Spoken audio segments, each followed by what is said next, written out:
You hold on to it until you get called out. Not until it's time for public input.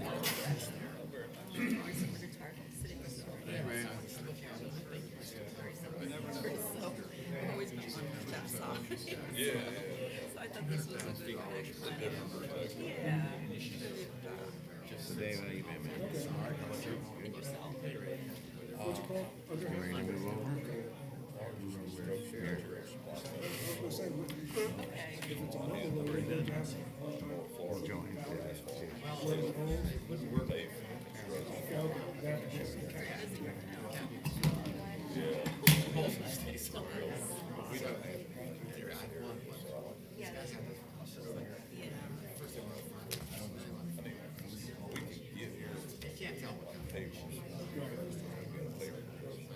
Joe's not coming.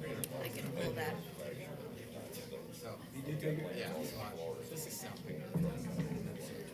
doesn't need to be here, so I just stay back.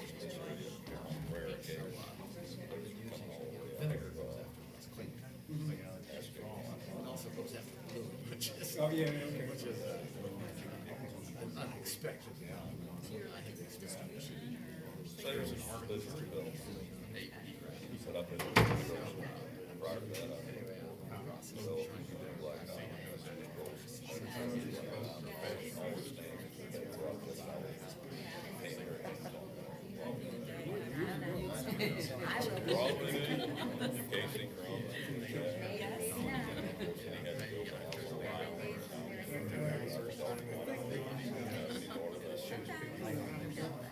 Or nine.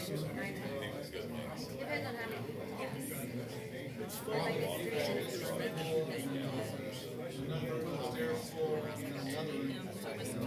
Yeah, yeah, yeah.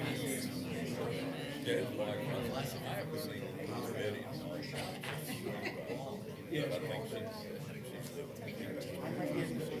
I'm leaving before that.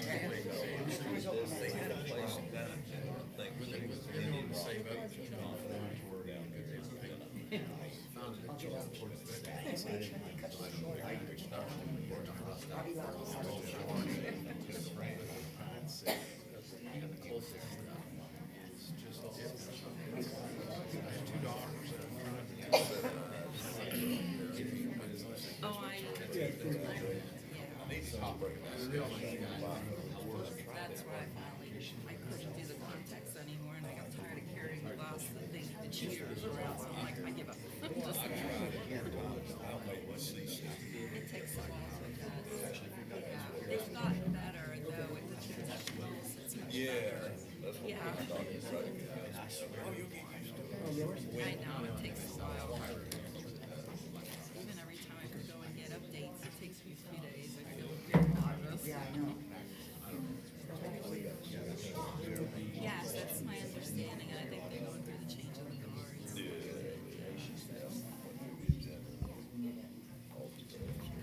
Well, good morning. It makes me nervous and it doesn't stay up. It does like to shut off. Oh, God, I better turn this off. Okay.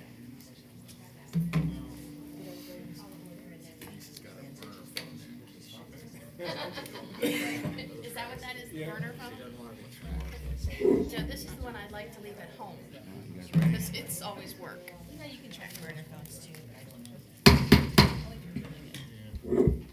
Good morning. This is the Citrus County Planning and Development Commission hearing for February the 6th, 2025. And before we start the meeting, we've got some housekeeping duties here on the board to take care of.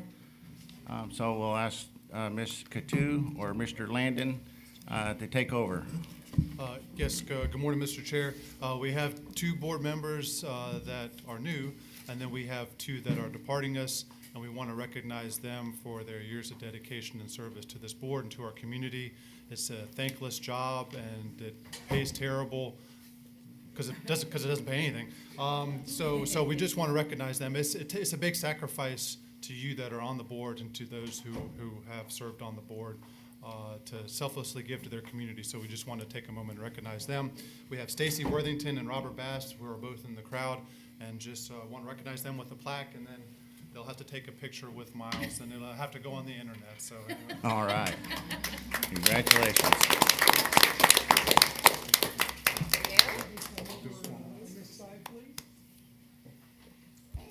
How are you?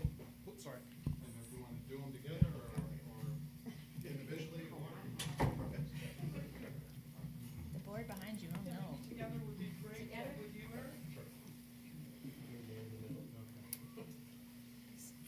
He's still tall.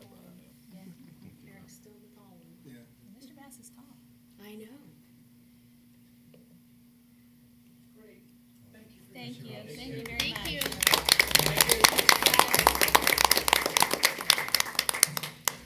And he needs to swear. You can stay if you want. Mr. Hicks is not swearing in. Thank you, Eric. Thank you. Okay, am I swearing? Yeah, she can if you want. Madam Attorney.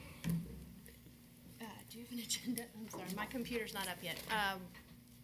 It's actually not on. the Swearing in agenda. new officers? Yes, please. But we have to swear in new members. Swear in new members first. Okay, Yes. so, if you would please Two stand. new members, please stand. The new members, please stand and raise your right hand and take the oath. All right. Do you solemnly swear that you will support, protect, and defend the Constitution, government of the United States, and the state of Florida, that you are duly qualified to hold office under the Constitution of the state, and that you will well and faithfully perform the duties of the Planning and Development Commission on which you are now about to enter? Say, I do. I do. Very good. Thank you. Welcome, new members. Now we have election of officers. Next, we have election of officers. So at this time, I will ask for nominations for chairman. I nominate Mr. Barmez because I think that he's done an outstanding job for the last year. I think he's well suited for it. Great. Do I have any other nominations? I will second that nomination. Okay. Do I have any other nominations? All right. Do I have a motion to close nominations? So moved. Is there a second? Second. Congratulations. Thank you. Do you want to continue with your Yes, I'll continue. vice chair? Do you want to continue with your vice chair and your secretary and all that? You want me to ask for nominations? Yeah, go ahead. I'd like to nominate David Bramlett as first vice chair. Second. That's the only quasi one. Okay, thank you. Any other nominations? All approve? Aye. Aye. And I'd like to nominate Bob Shera as second vice chair. Second. All in favor? Or any Aye. other nominations? Aye. All right, so We'll go Bob, with we'll get you to change places with Stuart. And we play the musical chair role. Yeehaw, we're so good at that. that. Wait, you don't have to move. Mr. Bozeman does, yeah.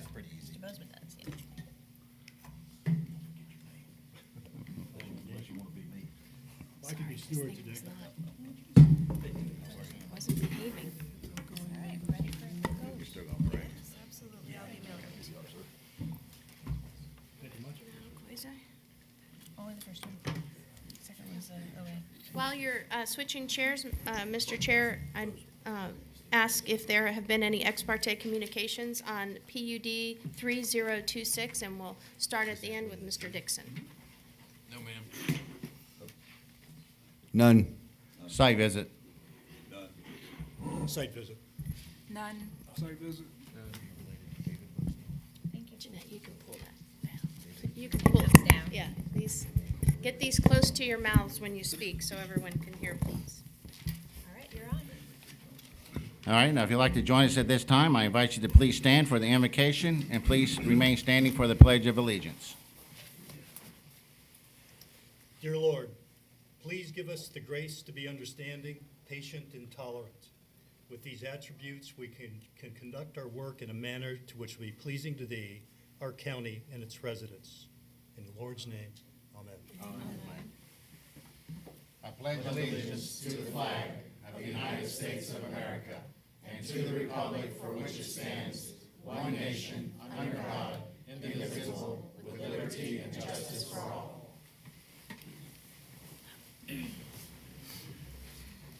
Thank you. At this time, for the courtesy of the applicants, the board, and those around you, at this time, if you can place all your cellular devices on mute, and may we get the roll call, please?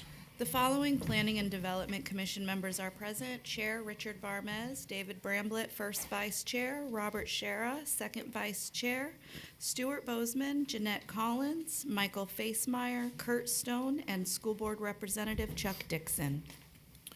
Thank you. If any person decides to appeal any decisions made by the commission with respect to any matter considered at this hearing, he or she will need a record of the proceedings, and for such purposes, he or she may need to ensure that the verbatim record of the proceedings is made, which records include testimony and evidence which the appeal is to be based on. During the public input portions of the meeting, individuals are given 3 minutes, and representatives of an organization is given 5 minutes. When anyone wishing to speak comes to the podium, please complete a yellow form to hand to the recording secretary. So please print your name, address, and the number of the application for which you are speaking on the form. The yellow forms can be found at the podium by the door, and if representing an organization, a letter of authorization must accompany the speaker. Comments will be limited to the topics being heard, so please state your name and spell your last name and give your address for the tape record. Now, at this time, I'm going to open the podium to the public, and this is an opportunity for you to come forward to address the commission on any issues that you may wish. But this is not for any applications that we're going to be hearing today. This is to speak to us on anything other than the application. Does anyone like to come to the podium? Anyone? All right, well, this time I'm going to close the public portion of the meeting down. We do have minutes to approve for December the 5th, 2024, and December the 19th, 2024. Mr. Chairman, I move we approve the minutes of December 5th, 2024, and December 19th, 2024, as submitted. Second. We got a first by Commissioner Facemeyer, second by Commissioner Bramlett. Any further discussions on the minutes? All in favor, say aye. Aye. Any opposed? Thank you. Do we have any staff announcements? Just welcome to the 2 new members, but otherwise no new staff announcements. All right, thank you. And we already completed the ex parte communications by Madam Attorney.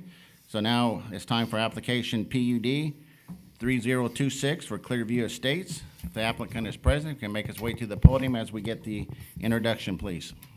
Yes, sir. Good morning. This application proposes to amend the Clearview Estates planned unit development and specifically items related to the vacant commercial sites in the development. The commercial site lies just east of South Kensington Avenue along State Road 44 in Inverness. The site has a PDR designation that recognizes the Clearview Estates master plan. This is looking east on State Road 44 with the site on the left in this photo. This is looking west on State Road 44. This is the existing master plan for Clearview Estates. Thank you. Hey, thank you. Good morning, sir. Good morning. Hi, Commissioners. My name is Eric Abel. I'm Vice President of Citrus Hills Investment Properties, LLC, which is who is the applicant for this application. Good morning and welcome new commissioners. In this case, we're looking for just regarding the commercial property along 44. It's already commercially designated. We're looking to have some flexibility. Right now, the PUD or PD or DRI, depending on what status you want to call it, designates that as all commercial property, but it also has designated access points along 44. And we are looking as the applicant to amend that so that we have the right to eliminate and or exchange those specific designated access points from 44 and or Kensington, or to be able to add to Kensington to access this property as well, to the Clearview property on the map you're seeing. Any such elimination or exchange we're asking for, we acknowledge and want that it must meet the then current Citrus County and/or FDOT standards as approved by the county engineer. So depending on which road it connects to. We're requesting this amendment to prevent the delay in development caused by having to file a PUD amendment each time the property is designed or redesigned. Applicant seeks to have the discretion and flexibility to develop the property without having to predict the future, but assuring the county still that the property will be developed according to the then current development and engineering standards.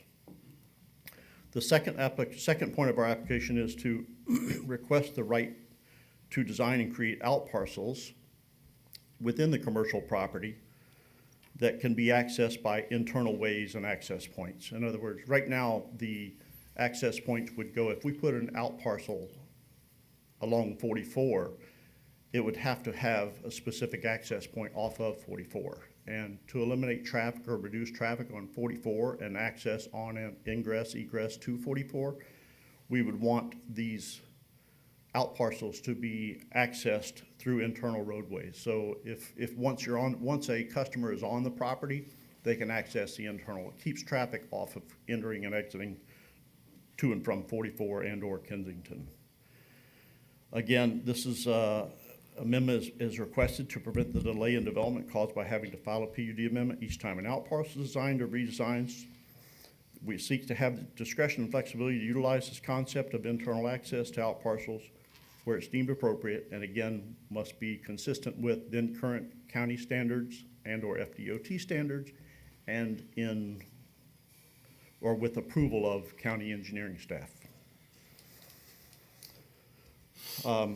I'm happy to answer any questions you have, but I think it's pretty straightforward. Again, the property is already commercial. It's a matter of us trying to make it more seamless, that people, the public doesn't have to get on and off 44 in every instance to properties. It can get onto the property, and they can then attend the various sites of the commercial property. All right, does the staff have any questions for the applicant? Just wanted to clarify, so that's existing commercial zoning already, you're not changing anything, that's been like that, is what I can see, since 1978 when this was created. And although Home Depot does have an application in-house, it might necessarily not be a Home Depot, but that is one of the allowed uses.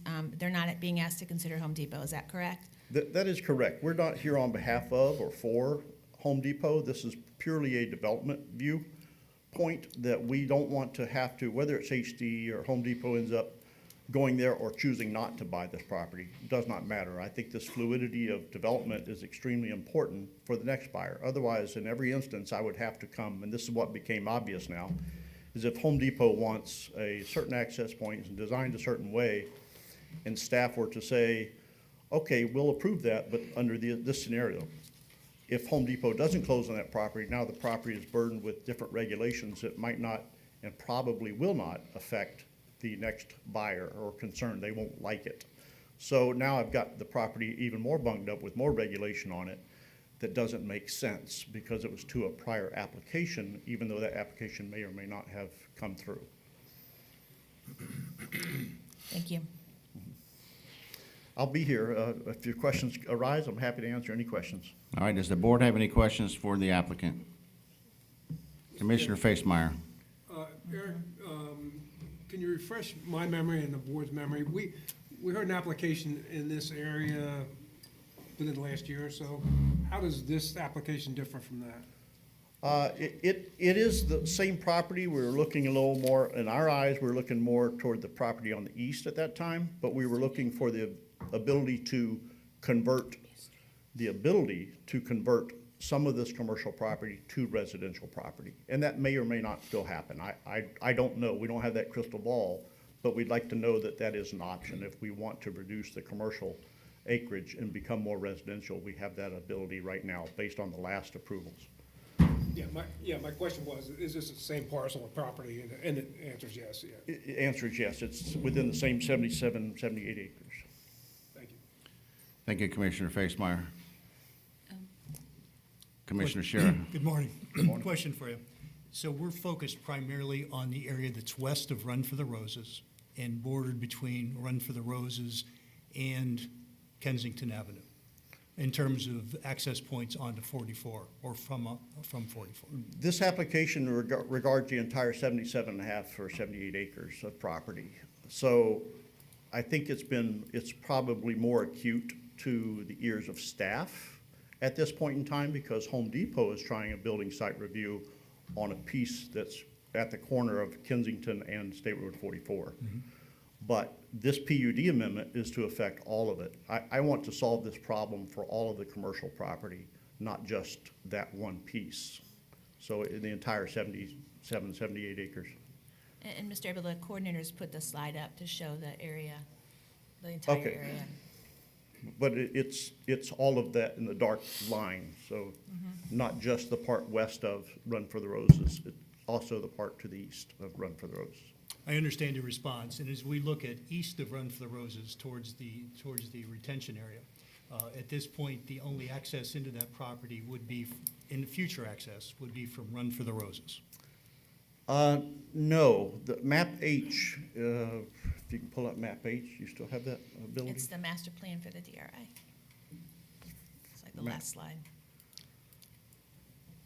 You'll see on that map, along 44, the very far east, you'll see several access points. See arrows coming in, not just the roads that are drawn in or planned as drawn in, but also directly off 44, there are three more actually entrance arrows off of State Road 44. To the piece to the far east, which is the northeast corner on that map. And then you'll see two other little arrows coming in midway between the other areas. Can you do me a favor, and can we get a highlighter? There's I'll There's a, help you out maybe.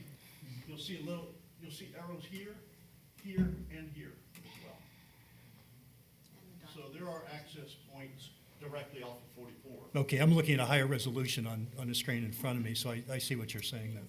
Okay. So you show one large arrow coming off of Run for the Roses and other smaller arrows which would come out of the existing community. Correct, Okay, correct. thank you. Thank you. Any other questions from the board? Yes, Mr. Chair, if I may ask. Yes. Good morning, Mr. Good Abel. morning. I realize that the property is already commercial. I know that there's a buffer on the north side that's part of map H, the master plan, between the project and the roadway, what is it, Crown of Roses.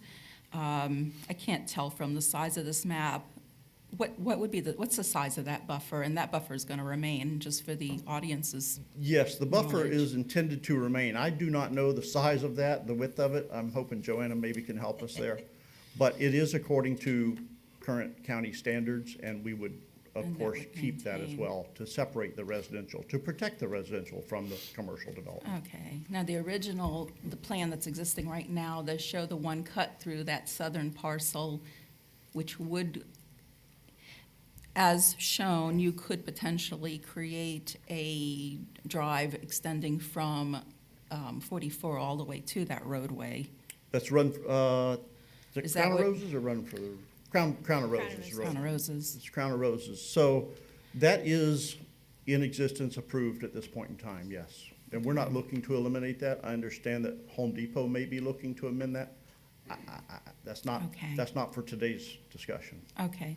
So with that, I don't know if there was any kind of reports that came in with the Home Depot plan. Did they do any, because Home Depot, obviously, you're going to have large deliveries from semis. You're also going to have contractors that are bringing in their trucks with trailers. Internal circulation, obviously, they would want to use Kensington. I could see that because there's a light there also at the corner. Were there any renderings done that showed potential circulation movement and turning movements on Kensington? I know there are some on the building site review that was submitted, but again, nothing to do with this. I'm trying to stay contained on the PUD to help everybody understand that I'm looking for ultimately to improve the traffic situation out there by having the internal access to the out parcels, and also to maintain the buffer. I'm not looking to change any of that would negatively impact the residential side, which is nearby. and those drawings would be in building site review. Certainly didn't bring any today, and again, it's not for our discussion, due respect. I don't know. To me, that's between staff, engineering especially, and the applicant, in that case, Home Depot. But it's not something I'm for or against at this point in time, for sure. Thank you. Sure. Thank you, Commissioner. Eric, I have a question for you. I'm trying to make sense, and that's your words, make sense of this, Okay. right? You're asking us to let you drive the bus through this project, right? I'm asking, not really. What I'm really asking for is the ability to not have to go to you and the Board of County Commissioner every time. I still want and expect and put in the application that I want staff approval, will adhere to the then current standards, and engineering per se will have its approval in each instance. I'm not saying let me drive the bus and I'll drive it anywhere I want. I would like to make it a more streamlined process that as and when commercial development occurs, that we don't have to go through this adds about 90 days to any process. If I say I need a PUD amendment to now, Home Depot chooses not to buy it tomorrow, and the next company, Chuck E. Cheese, buys, and they don't want the plan as shown at all by Home Depot, and or whatever regulations might have been thrown on it through this process in advance of Home Depot. I don't want to have to go back, clear up everything that was all the regulations put on it with respect to Home Depot's pie-in-the-sky request, perhaps pie-in-the-sky, I don't know. I want to be able to assure my next buyer that, yes, it's permissible. You don't have to have multiple points of access off 44. You can access the internal out parcels or access the out parcels internally, and I don't have to, they will still have to go through the plating process. They will still have to go through the engineering and staff review and adhere to all the county standards. So I'm not looking to change anything or have a special magic wand. I'm just looking to streamline the process that I don't have to in every instance get specific approvals every time a commercial development happens. If we can just agree that I'm going to do it in accordance with then current county standards as well as staff's approval. So if I understand you correctly, you want to make the changes, do what you need to do, go through the county, staff, through the engineering, and leave PDC and the public, more importantly, out of the decision-making. No, I'm not leaving them out. I'm not leaving them out. There still would be a plating process, for example. I can't go do something without going to the board. Again, that depends more on the ultimate sale of the project and development. Right now, we're in the early bits where someone's interested in doing it and they might make a submission. Whether it's allowable doesn't mean it's allowed. I'm just asking for it to be allowable.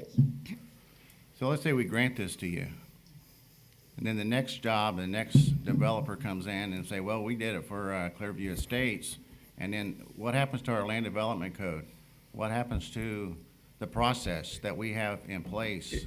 It's very, very consistent. The very point of a PUD is to do that, is to make it so that it's a livable document, it's a livable agreement, that everybody understands it's still adhering to it, to the county standards.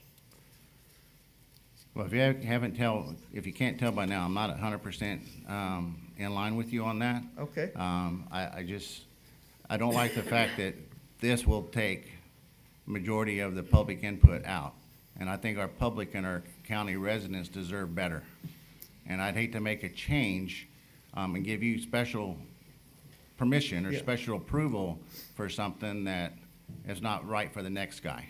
This So is maybe through this process today, it'll get clearer in my head to see which way. Okay, I think that you'll find that this is something that staff is for, I believe, because it makes good sense that traffic can go internally to this area and stay there, not interrupt flow on 44. I'm not That's- limited just to the egress Okay. of the property. It's the changes that your request to this amendment is to prevent the delay in development caused by having to file a PUD. That right there tells me that there's no public input. Oh, I'm sorry, not for every instance, just for the instance of the application. But this is your writing. This is what's in our Correct, but you're packet. taking a piece of it. The opening line is the most important piece I'm asking for, and that is the right to The applicant requests the right to eliminate and/or exchange the specific access points. correct. And that's all you want, access points. Everything else, you have to come I back. don't want to be stuck with the hard line, because I don't have a crystal ball. No one does. But ultimately, I'd like to be able to move those access points wherever they might need to be. Again, ultimately, I'm not saying I want your approval. I'm here seeking your approval and public's input as well. I'm looking for that now so that everyone can say, yes, I get that. That makes sense. Let's keep traffic from going in and out of 44 to the commercial property, and keep the traffic off there actually safer, better. It's consistent with what I think current planning would want, to keep that traffic from having to go on to 44, keep it internalized. Once on the project, you can stay on the project. Thank you, Eric. Okay. Any other questions from the board? Commissioner Shara. Mr. Abel? Yes. Yes, Morning again. good morning. I'm going to have some questions, I think mostly directed to staff after their report, particularly related to to what is proposed as the access points. Okay. And the standards by which those access points have to be identified, designed, and the traffic flow, as my colleague mentioned, coming in, semi-trailers, contractor trailers, and others.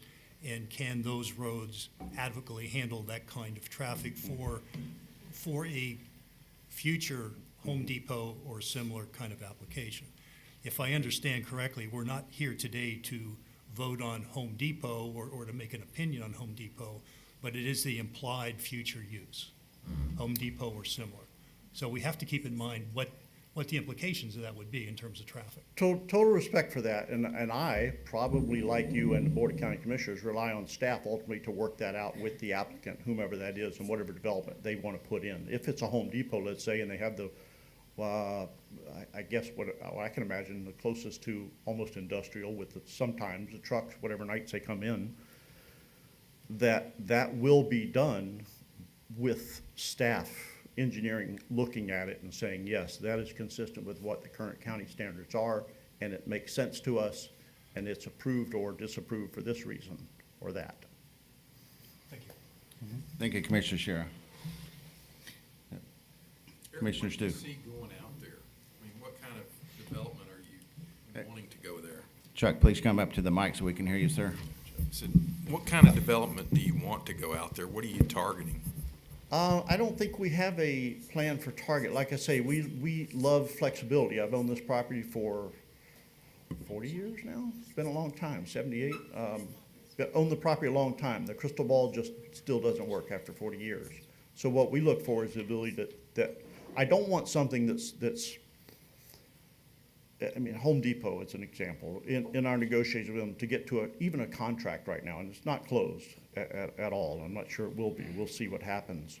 But when we negotiate that with the developer, we take great care to make sure that it doesn't have conditions. We put deed restrictions on it, which protects against what we view as bad things. I don't want a pawn shop. I don't want a liquor store. I don't want a skateboard store. I don't want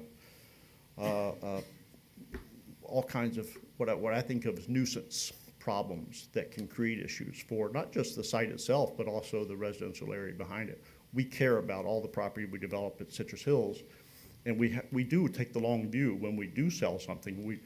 We evaluate the person at the time, or the applicant at the time, or contract at the time, to make sure that it's consistent with what we can see in the future at that time. But as you know, the crystal ball sucks. Mine's a little foggy. Yeah, mine's terrible. Commissioner Bozeman. Good morning, sir. Good morning. Hypothetically, based on what you presented, it looks like a anchor store, Home Depot, something of that nature. How many acres are we talking about? 15 to 18 acres for The that? Home Depot site, again, not related, I mean, it's within the 78 acres, to that extent it's related, but Home Depot, not to get you lost in the weeds here, is looking to put in its master store and 2 out parcels on its property. right at 44, so out front on 44. And you're looking at Kensington as the primary point of ingress egress? They are certainly wanting Kensington. I think it makes a lot of sense that this commercial property have a, whatever that is. Got a traffic light. East-west access to it at a traffic light that will be upgraded in the future when the DRI is developed. Right. We developer need to have an obligation to put in money to upsize that lighting to help it meet then standards. And then appropriate turn lanes, proximity from 44, you've got enough buffer to get back, is that? All driven by, right now, for example, Home Depot's application, I just happen to be aware that the engineering is looking for more right-of-way alongside Kensington, which can impact the size of the out parcels and/or push them further east. But they're a 15.5 acre site for theirs, and I think a couple of 1.25 acre out parcels. So 18 acres roughly. So you've got, let's call it 60, Remaining 60 acres. and that's what is in question about having flexibility. Well, it's all of it, because again, I don't know that Home Depot is gonna close on this. There are a lot of things that they're arguing with staff, and they're used to being a big gorilla, but we'll see how they handle that. It's not on my shoulders, it's on theirs. And your one of your comments earlier is it's all gonna be cross-access with the potential for an additional access point directly off of 44 into the site. Did I understand that correctly? I think so. I'm looking for, where the arrows are right now, Desi, on the map, staff has, and not wrongly, I don't impugn it one way or another, those access points are being viewed as they're approved to be right there. And I need the flexibility or ultimate development. I don't know what tomorrow brings. There may be whole different types of development at the point this finally gets developed. But I want the ability to move those, east-west, whichever way they need to be, or eliminate them if need be. Yeah, 'cause there is a DOT standard proximity from one to the next, and I can't recall if it's 100 feet or 200 feet, Eric, I can't. It's big. Okay, that's what I was just curious about, and then improvements to Kensington would obviously need to be done to accommodate that, and I would assume that hypothetically, if it is Home Depot, that would be primary ingress egress for delivery trucks and what have you. Is that reasonable? They may come straight off 44, but I would think so. Easier access to the back would make more sense to me. I'm certainly Okay. not the one developing it, but I would look at that and think that makes a lot more sense. Okay. I'm in agreement with you on that. Okay, that's all I got. Thank you, Commissioner Bozeman. Any other Mr. questions? Chair, I have Yeah. one more question. In the memo here that was prepared by Joanna with an update from the Technical Services Division, so Kensington apparently is a minor collector, but it was only developed at a 50-foot right-of-way. Typically your minor collectors, I believe they're 80 feet and then 100, depending if it's a major or minor. Is the developer or applicant willing to dedicate the additional feet that they're asking for improvements on that roadway, since it was not built to a collector status? I'm glad you brought it up. Last 2 days, I've been talking directly with engineering, technical services, and they have since, and I think Joanna will probably give you that update, they have since withdrawn that language and inserted language that says, I'll let her read the words to you, but it basically says the conditions are exactly as applicant is requesting. That they have approved, engineering has approval, and that it meets the then current county standards, which is exactly what we're asking for. Thank you. Thank you. Any other questions from the board? Thank you, Mr. Abel. Thank you. Can we get the staff presentation, please?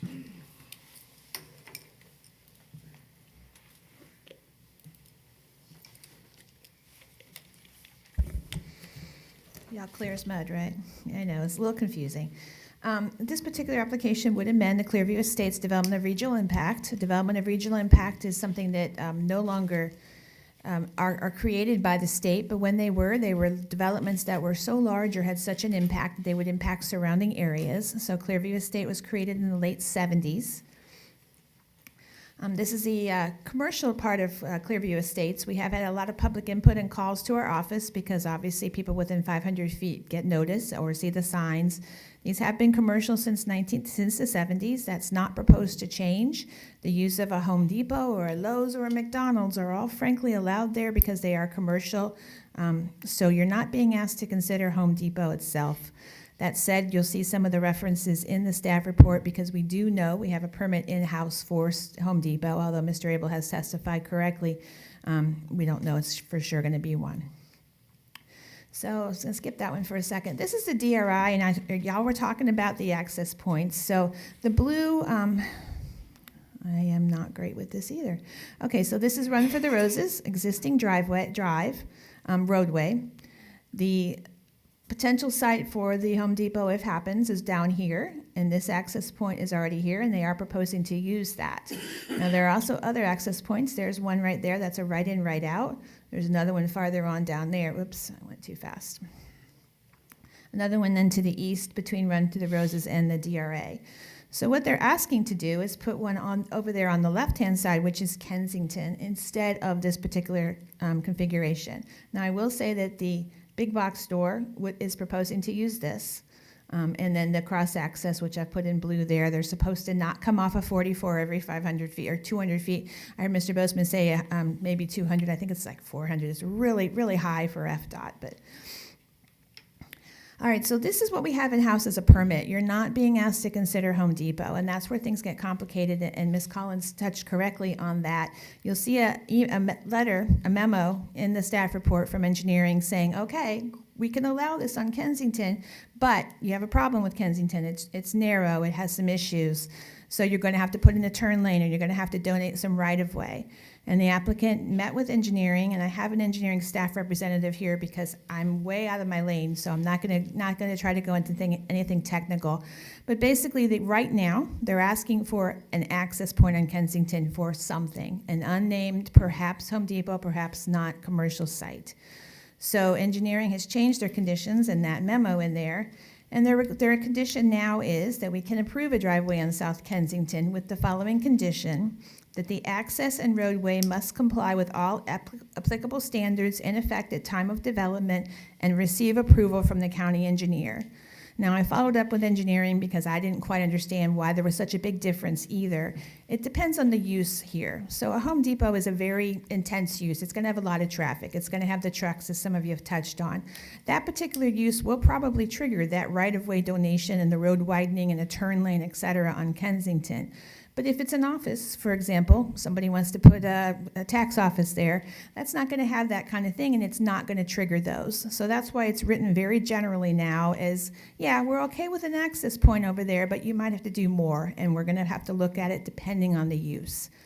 So this is what's in-house, but again, you're not being asked to consider this. They would have 2 out parcels. Oh, I'm sorry, Ms. Collins, to answer your question, yes, the buffer is proposed to remain along the Crown of Roses to the north, and that is a 50-foot buffer with a berm, and Home Depot is not impacting that, nor is this application. Whoops. All right, so the first request I've just talked to you about is to allow an access point on Kensington, or perhaps modify the access points on 44 with approval. Of course, that would be FDOT or Kensington and the Land Development Code. And again, it's kind of hard to guess whether these are appropriate or not because we don't have end users for sure on this. The second request in this application is to allow creation of out parcels without having road frontage. So in the Land Development Code, you need to have road frontage to create a new lot. For residential, it's generally 100 feet. For commercial, it depends on the right-of-way. Sometimes it's 150, sometimes it's as high as 400 feet. Direct road access. But on this particular case and on all shopping centers, we really don't want out parcels on the major road going If you think of the Walmart or the Target in Lecanto, they do not have, every site has its own access point. We definitely don't want that, every parcel. So what they do in shopping centers generally is try to create internal driveways and have the new parcels created off of those internal driveways. That doesn't mean our Land Development Code. So they come before you as a master plan, sometimes as a development agreement, so that you're aware we're going to create these out parcels and we want to do this. But they're not going to have road frontage and come off of the roadway. They can't. So in this case, if this particular site develops as is, they have the 2 out parcels on either side, they don't meet road frontage, and we don't want them accessing by themselves. We definitely don't want this corner one on Kensington or 44, or the one to the east trying to access 44. It just doesn't meet separation from that from that point. So Mr. Abel is asking that if they have out parcels and they want to create it on this strip of Clearview Estates, they can do so from the internal drives. Now, the county engineer looks at that as far as can you drive and is this going to mess up traffic flow, et cetera. Again, I'm out of my lane. But those are the 2 requests that are being done. I apologize for the late engineering condition. I did just get it yesterday, but I have an engineering rep if you have some technical questions here. Does the board Mr. have Chair. questions for staff? Mr. Chair, may I ask a question? Yeah, Madam Attorney. So succinctly, they currently have 5 access points that they're approved for. On 44, yes. Okay. And they're asking to keep those same 5 access points, but have flexibility as to where they put them. They're not asking for additional access points, correct. I don't even know if they're going to use 5, but they are asking for some flexibility on where they are. Okay, so they have 5, they want flexibility on where they put them. Yes. That's request number 1. Mm-hmm. Request number 2, the ability to put out parcels that are accessed from internal driveways. Correct. That's the only thing the board's being asked to approve. Correct. You're not asking for a Home Depot or the fact that commercial's here or not here. That's not being changed. I didn't make it as succinct as you wanted, and I appreciate that. No, Thank you. it's just, as I'm looking at it, it was very confusing to me this morning. So when you boil it down and you remove the potential uses, that's really all they're asking for, the flexibility to move those 5 access points around and the internal access to the out parcels, because I was confused. I And don't the know if y'all access are on confused. Kensington, to clarify, it's not really just the 5 on 44, it's access on Kensington if the county engineer is okay with that. It's going to depend on the use as to how elaborate that would be. Sorry, should have made that clear. All right, any questions for staff? Or for my engineering rep, who probably doesn't want to come up, but he can if you need it. Mr. Chair. Commissioner Shara. Thanks for the clarification, because it's, we're a can of spaghetti soup here. A couple questions. When I look at page 39 of the report, and it's suggested conditions, and it's condition 1, and it's the second paragraph, and it's actually the second half of the second paragraph. It says, as the lane on Kensington will need to be constructed as a safety countermeasure to ensure traffic will not be impaired. And then also, up in the first paragraph, it said the proposed driveway on Kensington should be as far north as possible to maximize distance from Gulf to Lake. Let's be sure there's not a fatal flaw here. When we look at where that proposed access onto Kensington is, it is to the south side of the fire department. And can that be built and meet the standards? In other words, is there sufficient linear spacing between the traffic light in that proposed road? Because if there isn't, then that becomes either a mood issue or it has to be relocated. And I know what I'm doing is varying off of the specific request, but when I went out there and looked at that, and I looked at the property, and I looked at the buffer. So my only question is, can it be done? And if it can't be done, then the applicant should be aware that it can't be done. And then they and we need to think about what is the proper access to this property. Right, so you're touching on the condition that has since been changed. I read you the new condition from engineering, that those are some, and thank God, Mr. LaFlamme is here from engineering to help me. I'll start with him, and then I'm going to put words in his mouth and he can fix it. My understanding is it's going to depend on the use as to whether it can be done easily with the fire station distance or not, but all yours. Joanna, before you leave, where is that condition? Can you give me a page? Or is it not in there? I received it yesterday, so I cannot give you that. Oh, that's okay. I can only Thanks, I thought I was talk missing to you it. about All right. But is it correct to say that page 39 is no longer applicable? So that they should not focus on page 39? Correct. Condition number 2 and condition number 4 are correct, but the other 2 have been changed to what I read, which says they can have access on Kensington as long as they comply with applicable standards. So 1 and 3 are no longer applicable? Correct. Correct, sorry. I have a question about the conditions real quick while you're standing right there and we're talking about them. There are conditions on page 39 and there are conditions on page 45. Which conditions are the conditions? You want the conditions from 39, that is the staff report, but then 45 was the new engineering conditions. So I would look at page 39. The 45 ones are the new memo that have now been changed by engineering. So we have the 4 conditions on page 39. The first one talks about the access points, and so does the third one. Those are the ones that have changed to what engineering says. Condition number 2 says design and creation of outparcels may be accessible via internal access drives subject to approval of county engineer. That is unchanged. And condition 4 just says all other conditions of approval for Clearview Estates are still in effect. Thank you. All right, have fun. All right, Bill Flame with Technical Services. There is frontage on Kensington that could meet code within the 20% reduction, which is allowable in the LDC.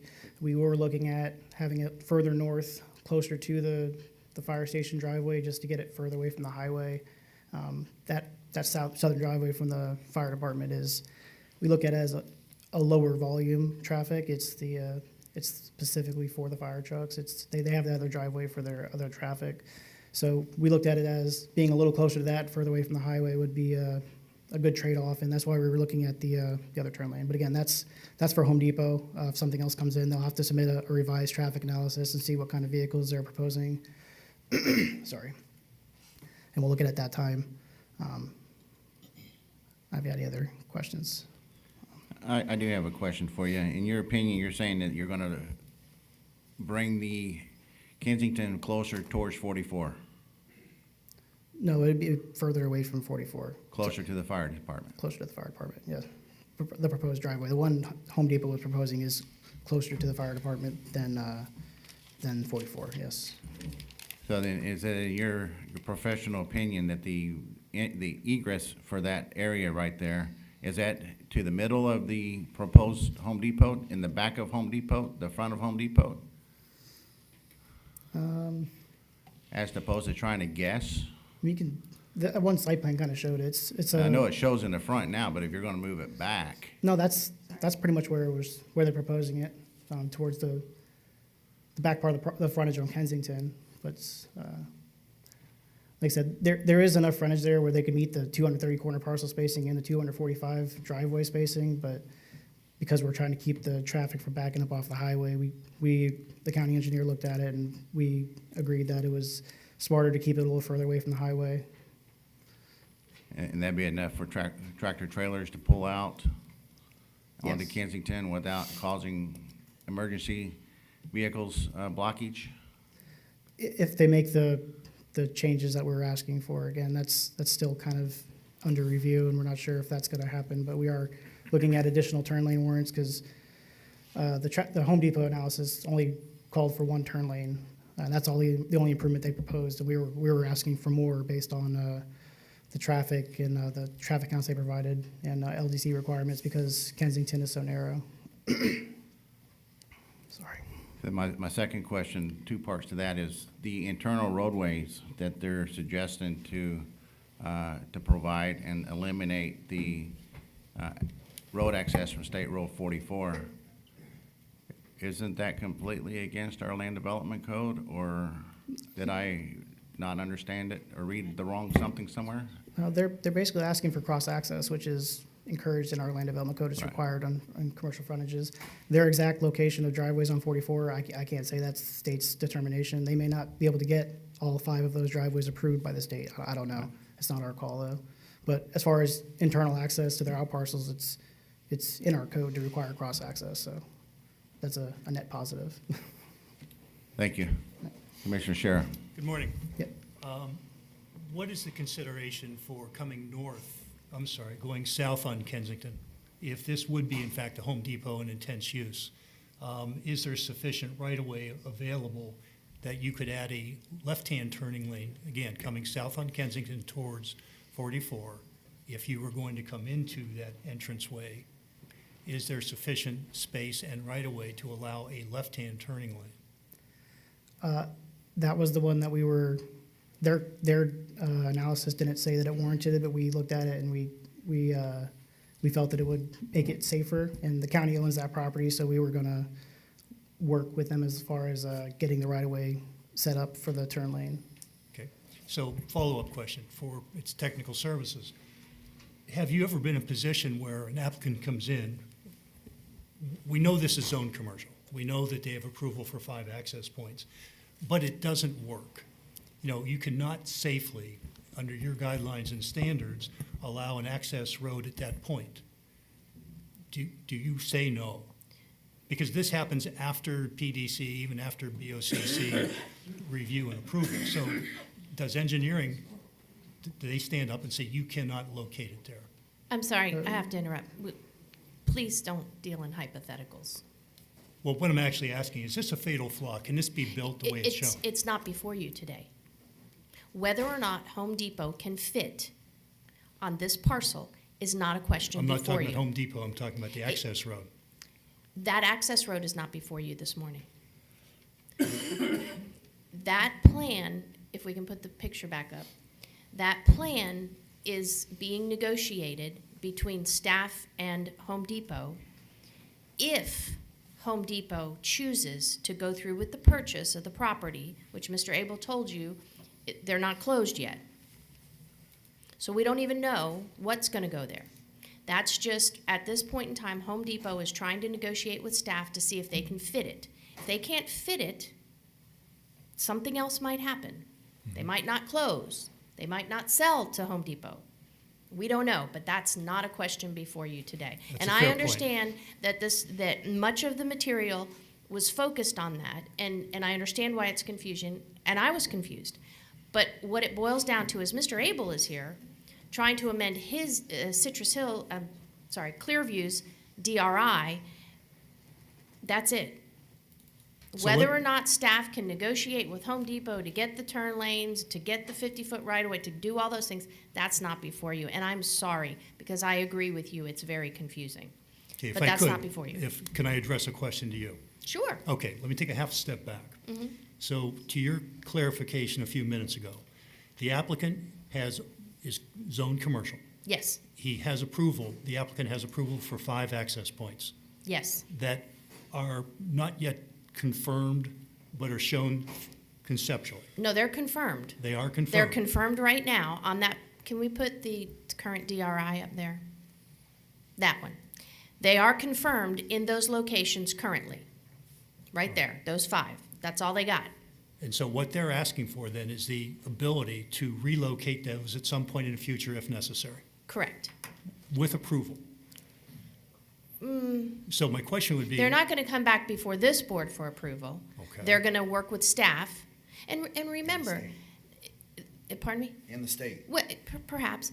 This has to be platted at some point in Agreed. the future. It's got to be platted, right? Because right now, we're looking at one big piece of property with 5 access points. So they may plat half of it and then the other half. And then they can jockey those entrances to meet what they plat at the time.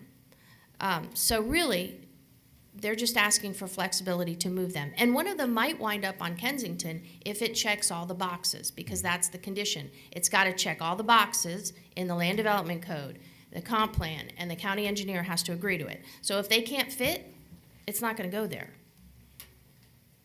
Got you. I'm Thank you. sorry it's so confusing. No, that's actually quite clear. But those are the battery limits. That's what we're looking at. Yeah. Is the ability for them to relocate 5 access points if necessary in the future, subject to county and state approval. Yes. Along that part that was in black on the other one. In the total of 77 acres, Yes. of which we're focused on, maybe unfortunately, we're focused on something that has a Home Depot name on it. We are. But I don't know if Home Depot is going to fit. Okay, I understand. Thank you. And hopefully, Mr. Abel will correct anything I've said when he comes back up. But I think I got it, finally. It took me a long time. But I Thank got you, it. Madam Attorney. We have any other questions for staff? Yes, I have one more for Yes. staff. Yes, ma'am. Joanna, can you read the condition as proposed again, specific to Kensington, into the record, just so that I have it? from engineering, the request to allow a driveway on South Kensington Avenue is approved with the following condition. The access and roadway must comply with all applicable standards in effect at time of development and receive approval from the county engineer. Mr. Chair, may I? Madam Attorney. So with that condition, it changes what we just said, right? Because we said they get 5, they can put them anywhere. That's an additional entitlement, if you will, that's saying that one of those 5 could be on Kensington so long as they meet all of the requirements. It's kind of like a prelude. Is it an additional? I'm sorry. No, Or it's is not it- nope. It's They only one get of the 5. They only get 5. Right. Okay. So looking at your staff findings report, you talked about, there's an existing condition 6 in the DRA, which is specific to FDOT and the standards that would be required on 44. And I like how that's worded because it specifically says that they need to pay for all the costs of designing, permitting, installing. I don't know if this one can be rolled in to have some of that same language. It's, Well, yeah, there's already a stoplight on Kensington, so. right. Yeah, Right. that's stressing Run for the Roses and whether they need that or not. But if there's any necessity to do any of the, like you said, it's going to depend on whatever project goes in there. Obviously, it's going to be some sort of a large anchor, and you're going to have your out parcels now. You're going to have that cross connectivity all the way through the main entrance that you have there for the subdivision. So, I mean, there's a light there. I don't know if at some point a light or anything, I don't know if it meets the distance standards where FDOT will require a light over at the main entrance to the DRI. Right. But to that extent, and even, I mean, this is really far-fetched, but I tend to look, as a planner, I tend to look into the future, and you realize that even that Trail 13, if there's ever a need for another north-south, that goes all the way south and connects to some of the major roadways on the south side of the county. So, I mean, there could be a need someday, obviously, for improvements there at that intersection. I know that's probably not in my lifetime, but it's there. It's already a trail, and that's a right-of-way. And I just, well, I'll leave my statements for closing, but yeah, I would recommend that condition be beefed up a little bit. What page are you on? She's on page 43 of the staff report, I think. Yes, so it That's an talks, existing one, I'm sorry, go ahead. I'm sorry, go ahead, Joanna. I was just gonna say, that condition's not changed, and I think it's actually already met, because what it talks about is when there's warrant standards at South Run for the Roses, for a signal, then the developer and other properties along 44 in the commercial area have to pay for the cost of designing, permitting, and installing a signal there. So that's already there, that's not gonna change. I think we've already kind of incorporated that in here. A use such as Home Depot may or may not trigger that. Like I said, a tax office wouldn't, of course, but you're right, that might not be triggered in our lifetime. But I think because it already says when warrant standards are met, we're already there. And so that Mr. Abel, I think, is already bound by that. Right. And FDOT-7, I mean, they're gonna look at any other access points then that they request along Right. 44 as well, and have them meet their standards for separation and any improvements, turning lanes, et cetera. Yeah, good point. Thank you. Sorry to interrupt. That's okay. Mr. Chair. Thank you, Commissioner Shara. So Joanne, I guess if, with the clarification we've now had from council as well as this discussion, it really has simplified what in fact is before us today in terms of the applicant is requesting to have of the existing 5 access points that are already permitted, asking permission to relocate or modify as approved in the future by the state and or the county. Access off of Kensington, if approved by the county, and the ability to place 2 out parcels.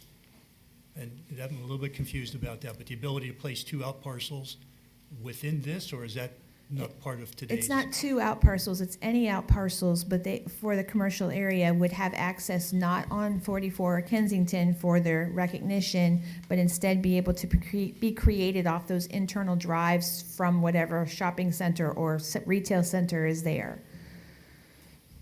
So they're not gonna meet separation to be able to create out lots on 44, we know that. But this is asking to create out parcels off of internal driveways, which you'll see in a lot of developments, but is not in place here.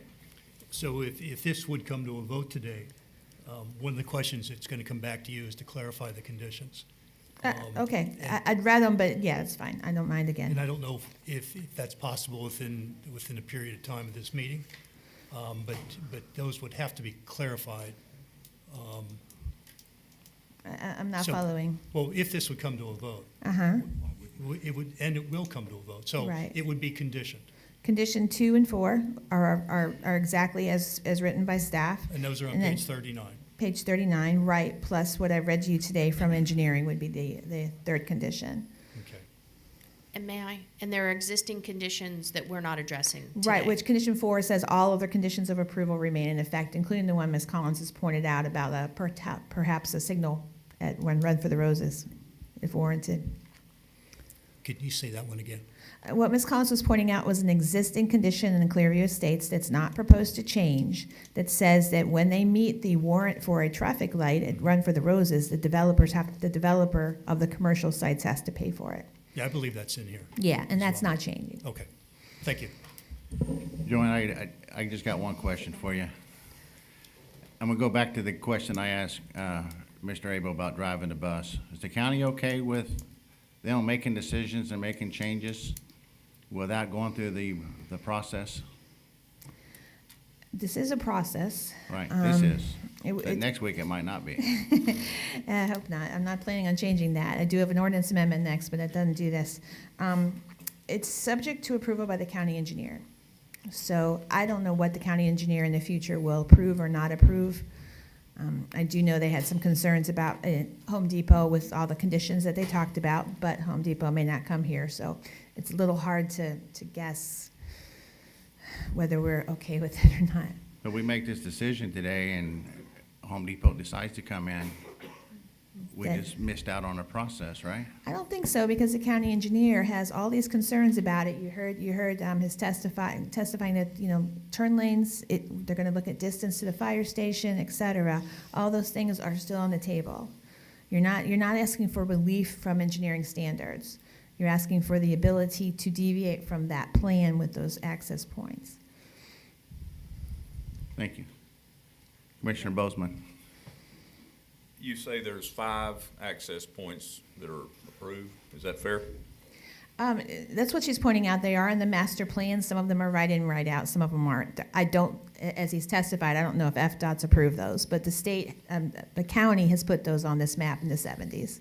And the one entranceway into the residential area, would that be one of the 5? Yes, the Run for the Roses driveway is one of the 5. Okay.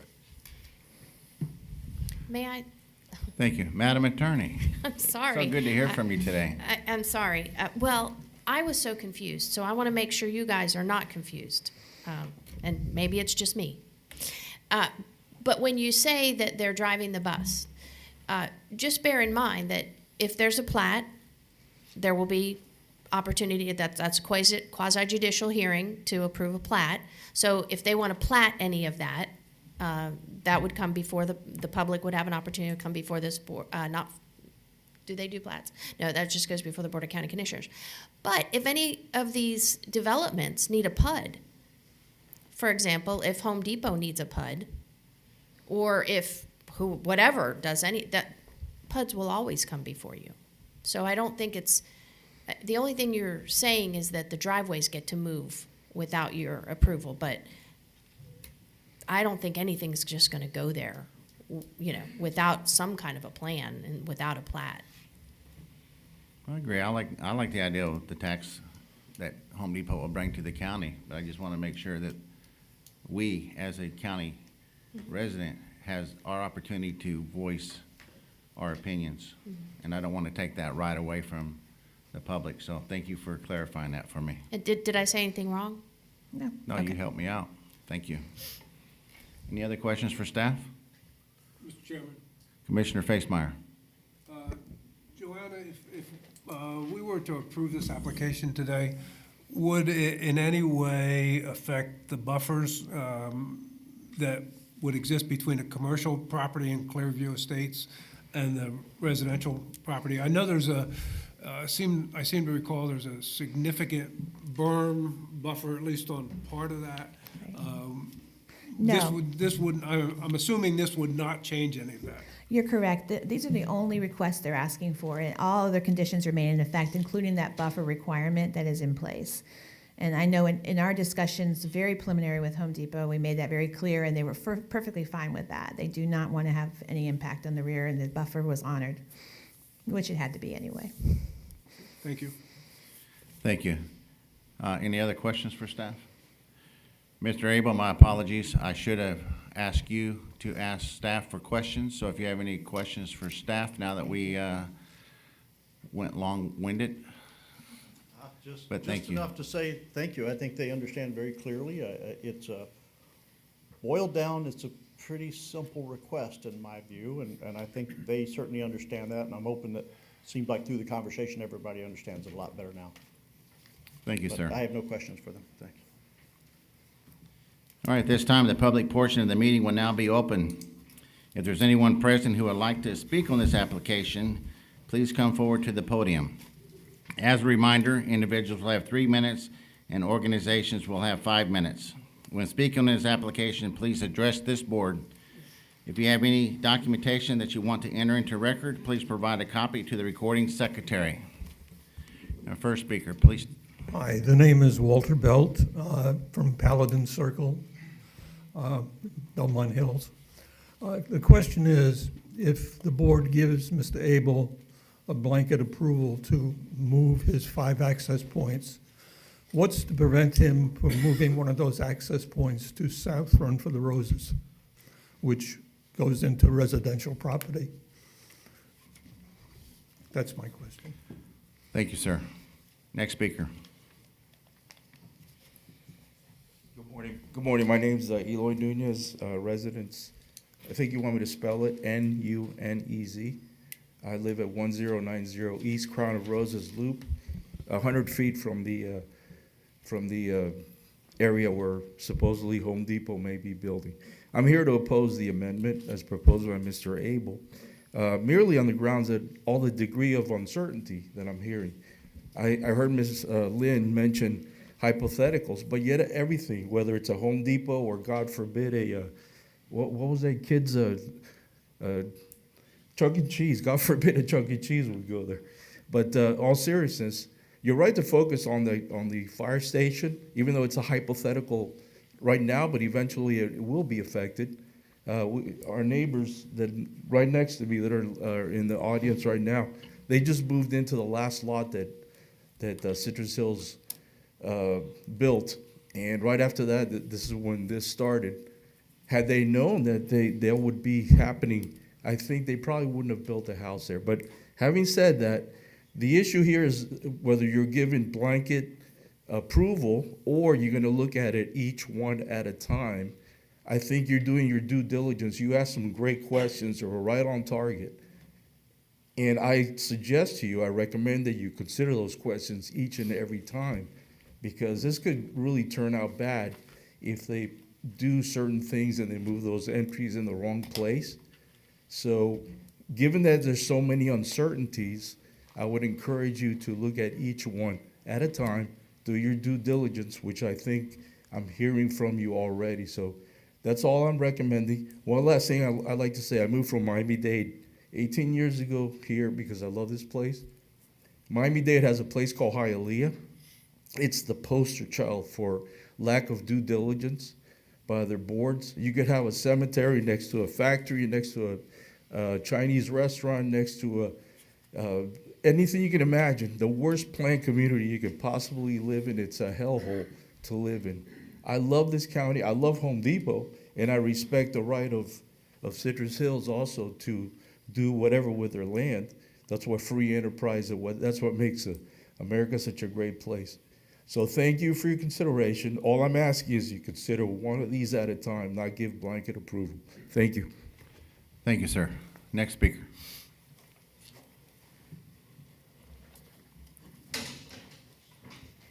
Hello, I'm William Rebick. I live at 226 South Cannonade Point, and I hear you talking about the 5 access points that have to do with Highway 41. I see 2 off of Run for the Roses and 1 off of Crown of Roses. are those also gonna be able to be slipped around and moved here, there, wherever? I mean, that's what I mean, if you're giving them option to move the 5 on Highway 41, are they asking to move all the others also? That's my concern is those need to be looked at also. You know, when we're looking at possibility of being able to move them, are we talking about all of them or just the 5 on Highway 44, I'm sorry. Thank you. Thank you, sir. Next speaker. Oh.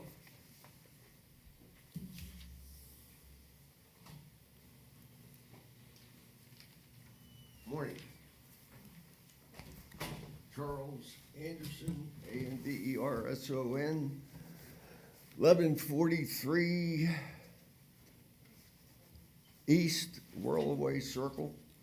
Thank you for considering our thoughts on your modification. I understand there is just 2 modifications. However, the one that we are really concerned on is the impact to Crown of Roses and the access point. There are many houses that back up to that road. We put up with it every day. At the present time, the traffic is getting tremendous.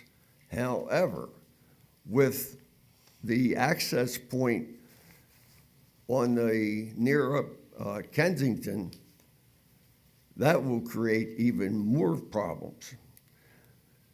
The big thing we're asking for is to have a buffer zone, and I know this is all pretty well set in stone, but we need as large a buffer zone as we can get, especially going into our entrance, which today, when you go in, when you hit that particular area, it's like, this is a great spot. But if we're going to go in and we're looking at businesses right up against that road, it's going to change everything.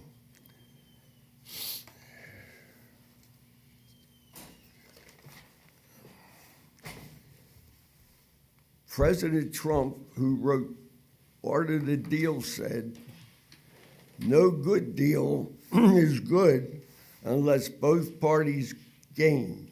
So therefore, if you decide to go with what the developer is asking for, think of us, think of the buffer, and think of our quality of life. Thank you. Thank you, sir. Next speaker.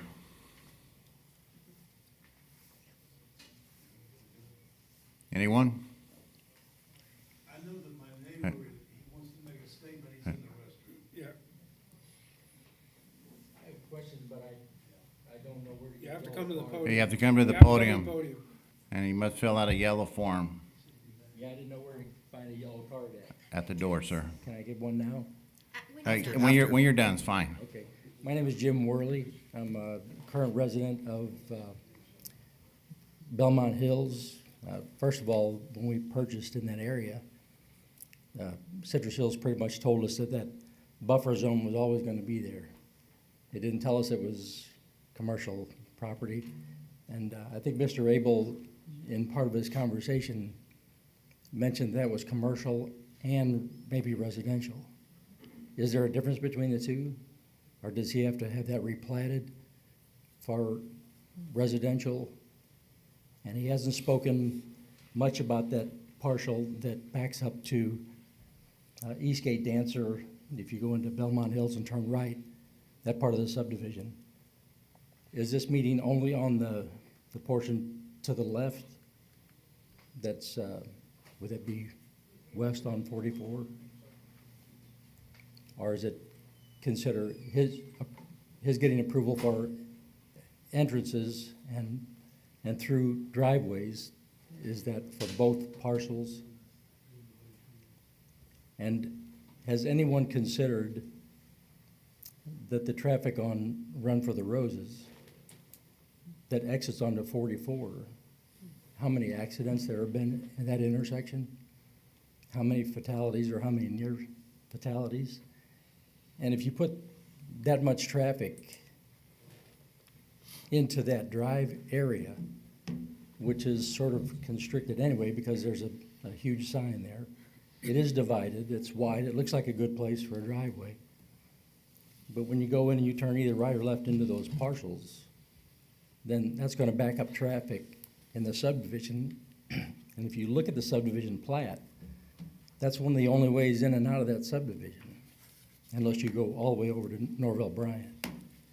So, has anyone done a commercial account of traffic, the speed of people as they go down 44? I know there's a speed limit, but not a lot of people in that area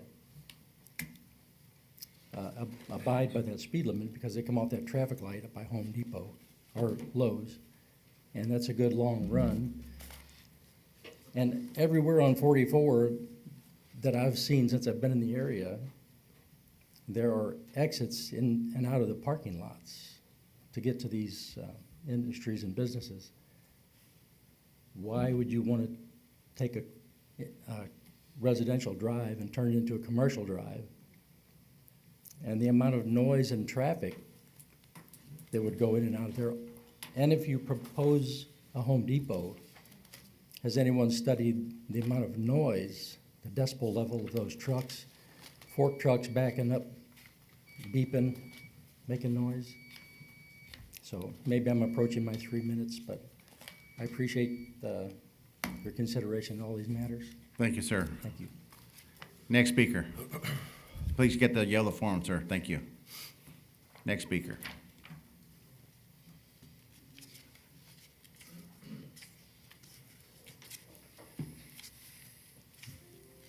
Anyone?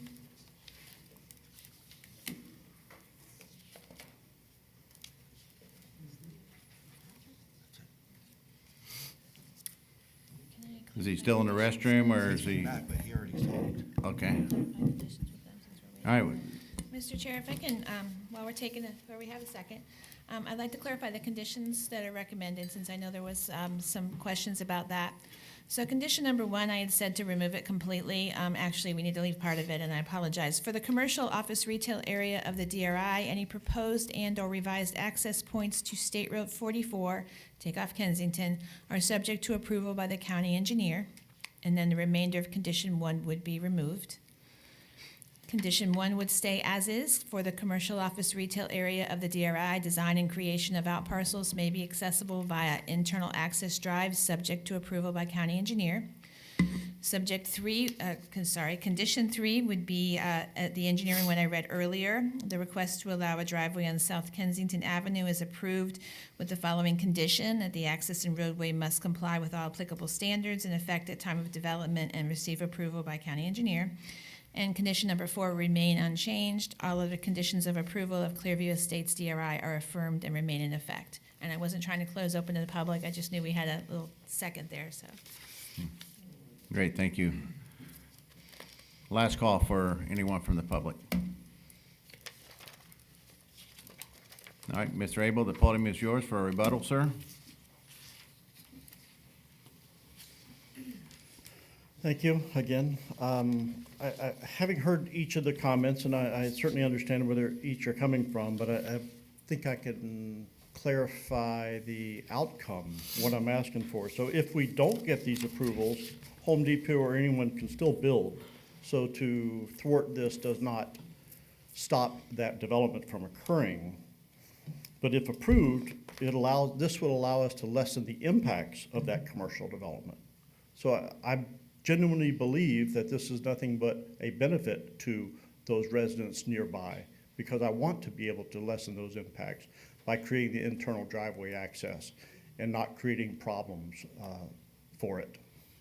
The development can occur either way, and really with the conditions we're asking, it just can't occur off of Kensington, and/or I can't move those and can't have internal access. So it actually, what I'm looking for is to try to lessen the impacts on commercial development in the end. That's all. It's a general statement. Thank you, sir. All right, now the public portion of the hearing is now closed. I'm going to bring the discussion back to our board for further discussions. Mr. Chairman. Commissioner Stone. The neighbors have expressed some anxiety over direct access from this property to East Crown of Roses Loop. I just want to make sure that there's nothing that we're approving in here that facilitates any connection to East Crown of Roses Loop without a specific request to this board. Am I correct with that, Joanna? Actually, the existing DRI does have a direct connection there. That's on the DRI plan. The person that perhaps is trying to construct the Home Depot does not want to do that, and staff supports that. Just as you're saying, that seems to be a concern of residents, but it is on the approved DRI since 1978. And where is that located? Can you pull up the next, I don't know, one more slide maybe? 2. There you go. See, it goes straight through there on the left side. But the Home Depot application does not do that, and we're supporting that. But that is existing condition. All right, thank you. Thank you, Commissioner Stone. Madam Attorney, you look like you have something to say. Well, if that's not used for Home Depot, then they would get to take that and put it somewhere else. No, we're doing access points off of 44 in Kensington and the conditions, not anywhere else. So they couldn't move the access to Crown of Roses anywhere else because it's not part of the conditions. They're subject to that plan. You're talking about the tops. Yes. Okay, I apologize. So they are going to use, potentially, going to use it off of 44. It's just not going to connect to Crown of Roses. That's the proposal on Home Depot, if they construct that. Thank you, Madam Attorney. Commissioner Shara. Is there an opportunity in this process to make a condition that would eliminate a entrance onto Crown of the Roses? It's already an existing approved condition, so I do not think so. I don't know, attorney can, it's not one of the requests, and I don't think we can go back and now take it away. Okay, thank you. Thank you, Commissioner Shara. Commissioner Bramlett. So once we've waded through the mud and confusion of all of this, I believe that this particular change is, as Mr. Abel said it, a net benefit. Particularly, what happens is with a particular application like this is everybody hears the words transparency, transparency, transparency. Now we have someone trying to be transparent and they put a Home Depot out there and it completely sidewinds this entire application because this application has nothing to do with a Home Depot. Home Depot could already go in that location. What Mr. Abel's trying to do is he's trying to coordinate some of the access points, and seeing what happened over at the Walmart and Target and, you know, the center of the county over there where they did a lot of the internal driveways, and even with the signage that the commercial, you know, those establishments and franchises asked for, they wanted signage at every single one. Well, we didn't allow that. We made them put a ball on, like, you know, a trophy sign or whatever it was, where there's 10 of them all on one particular sign, spaced out so far, all of the buffers and the plantings, you know, and of course it doesn't look as good as a mass of trees is, and people want to call those forests, but those aren't forests. Those are just planted trees that applicant put there years ago for probably a tax benefit, whether or not that's there or not anymore. So what we've done is we've tried to be transparent, but in the essence of being transparent, we've created a ton of confusion. So then the applicant comes in and he says, okay, we're just looking for some flexibility to move the driveways around a little bit. And then people start saying, you know, well, now they're trying to circumvent the process. But the process is still there. Nothing that we do in this particular meeting today is going to take away the process of platting or putting any of that property along that road there. That property was always commercial, and we hear this all the time. I'm a real estate agent, so it's unfortunate that people buy houses and their realtors tell them those are always going to be woods, because they're not. If you want them to be woods forever, guess what? Buy them. But people that own private properties, just like your property was a private property, all of you live in what I remember as a watermelon field. And we used to go there and watch fireworks, you know, back in the day, and drive our cars all over and go there, and that was where the county fireworks were. So the reason I'm getting long-winded about all of this, and I'm in favor of it, is because I think that what happens is we try and be transparent. We let, you know, Mr. Abel would have came in here and he would have hidden the fact that there's an application for a Home Depot there, and then everybody's beating the drum going, oh, he didn't tell us the truth. Well, now he's telling the truth, and maybe there's a Home Depot, maybe there isn't, but what they're really trying to do is a net benefit to the area. But because it's a commercial development, then it's, you know, bad. Mr. Abel's bad. Everything they do, you know, if we approve it, we're bad.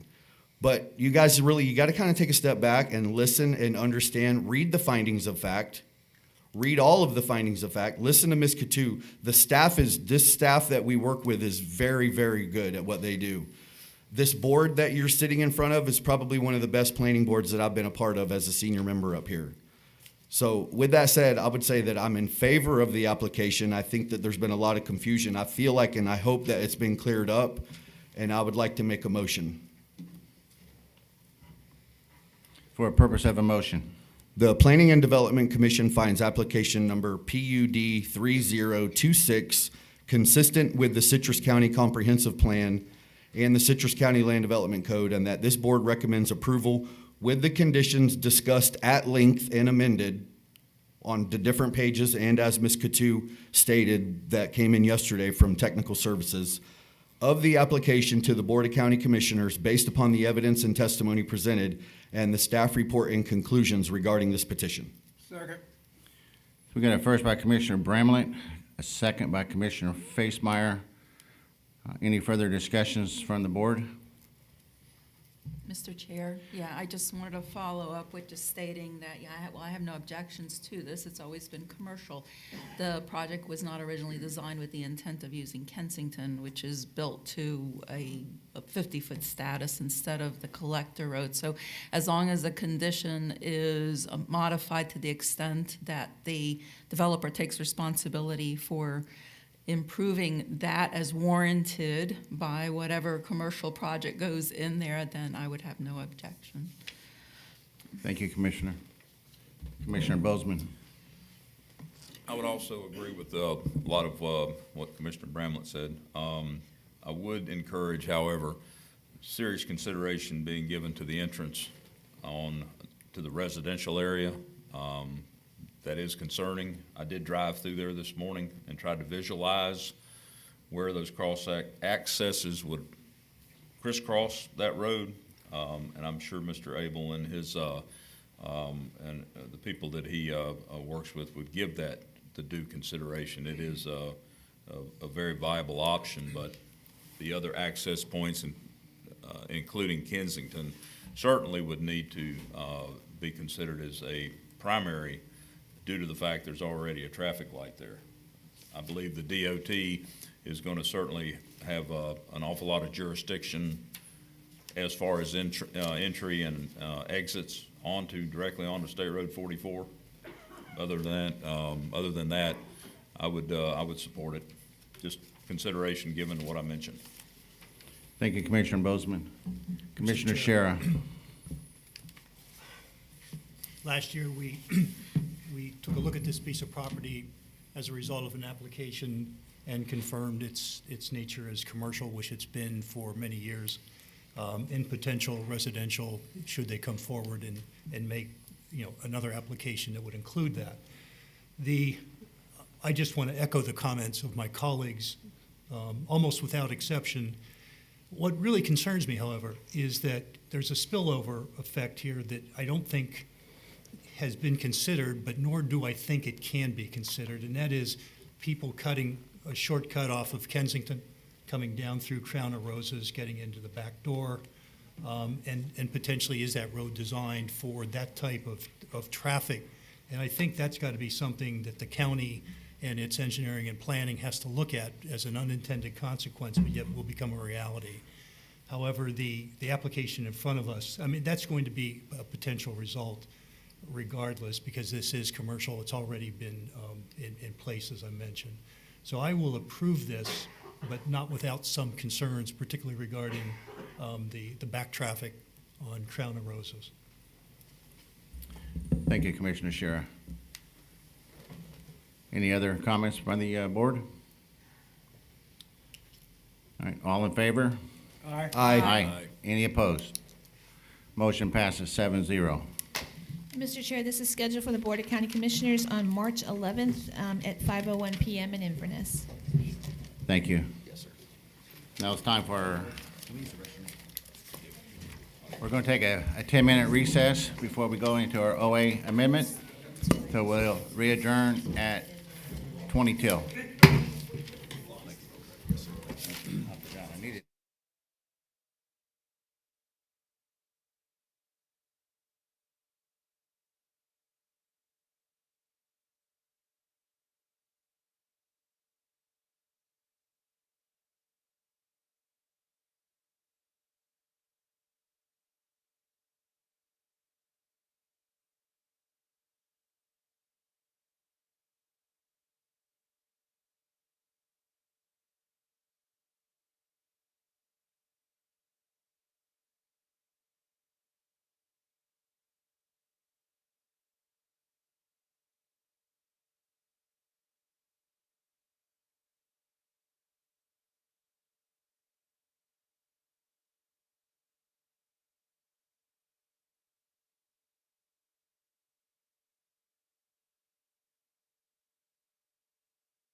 be anonymous.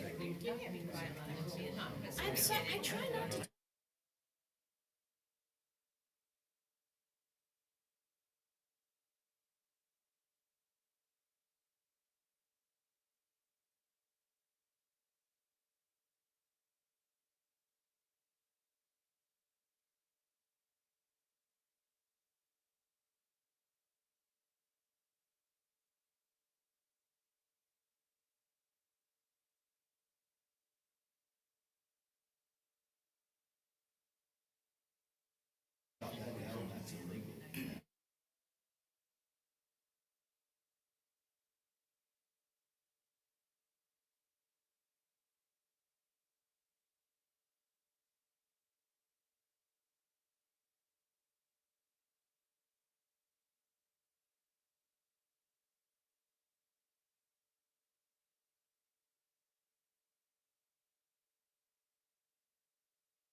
Okay, thank you. Welcome back.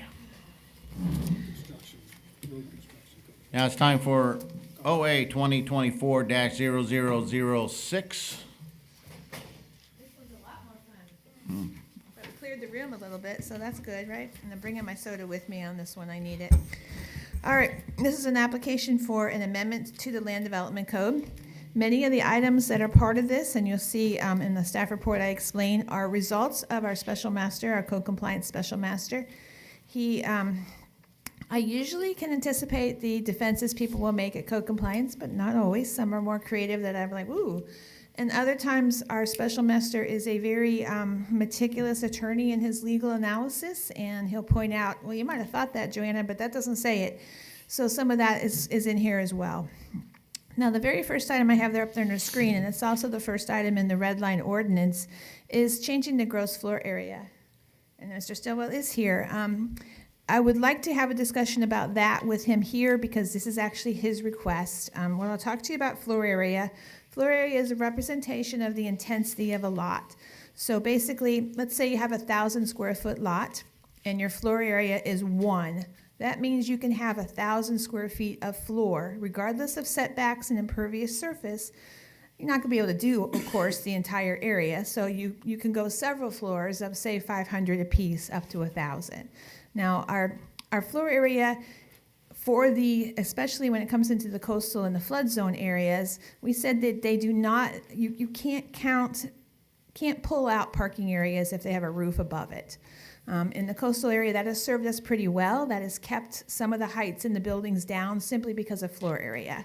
There are some zonings such as Coastal Lakes Commercial, our newer one in the coastal area, that's got a 0.3. That's pretty low for floor area. What that means is the floors can't count more than 30% of the entire size of the lot.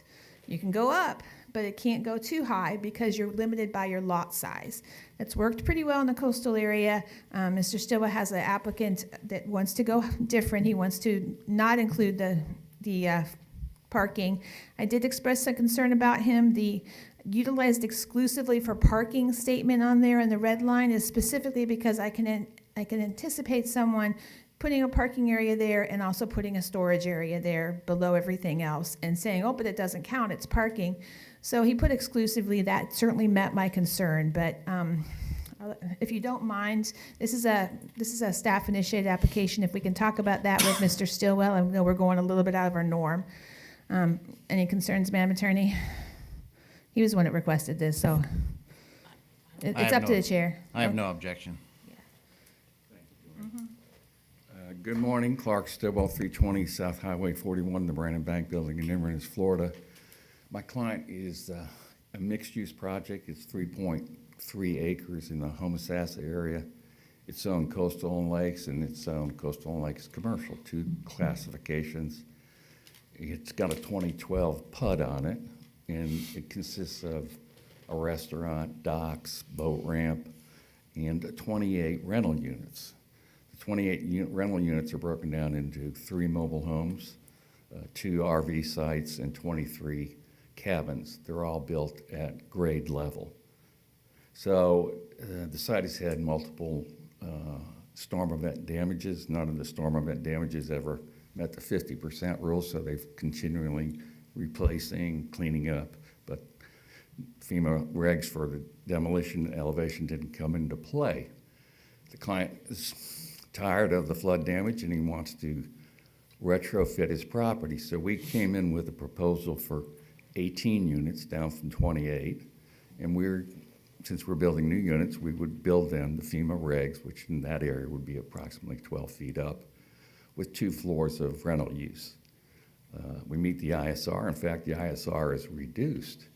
But the fact of the matter is, because we elevate them, whether it's used for parking or not, that would be included in the floor area ratio, and we couldn't meet the 0.30 as much as we tried without going down further to maybe 12 units, which is economically challenging. And the kicker here is there is no floor area ratio in coastal lakes or low-density residential. It's in medium-density residential, high-density residential, industrial, commercial, and commercial, coastal and lakes commercial. If we were to keep the existing 28 units and raise them up to FEMA regs, Florida Building Code, hurricane resistant, the floor area ratio on the project right now, which is 0.22, would go to 0.44 under the existing code. So if we try to make these units flood-proof, we're, again, lose density down to about 10 to 12 units.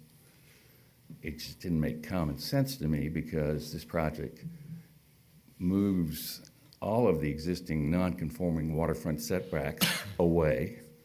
It has more open space. It reduces the ISR, reduces traffic.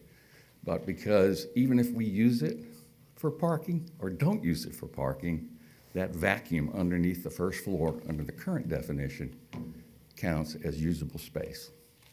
So what I said to Jeanette, this is a common sense approach. Let's just allow these people to park underneath these rental units and not count it in the usable area. Again, as Joanne has pointed out, the 0.30 is really restricted. It's the lowest floor area ratio in your plan and in your code. Floor area ratio, because it's in your plan, you cannot get a variance from it. So we just want to park underneath these rental units and build new and better units, more modern units. The architecture is what they call Southern Low Country, which is consistent with the coastal area. That's the challenge, that's the change. Any questions? Any questions to Attorney Stillwell? Again, it's exclusively for parking. You know, when we talked with the Builders Association, and they said, well, what about lattice walls and this and that? And we said, no, we just want to park, okay? And if you think about it, this isn't a garage.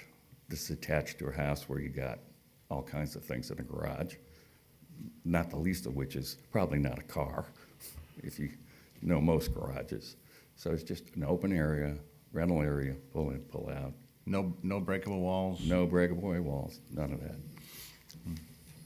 Thank you. Thank you, sir.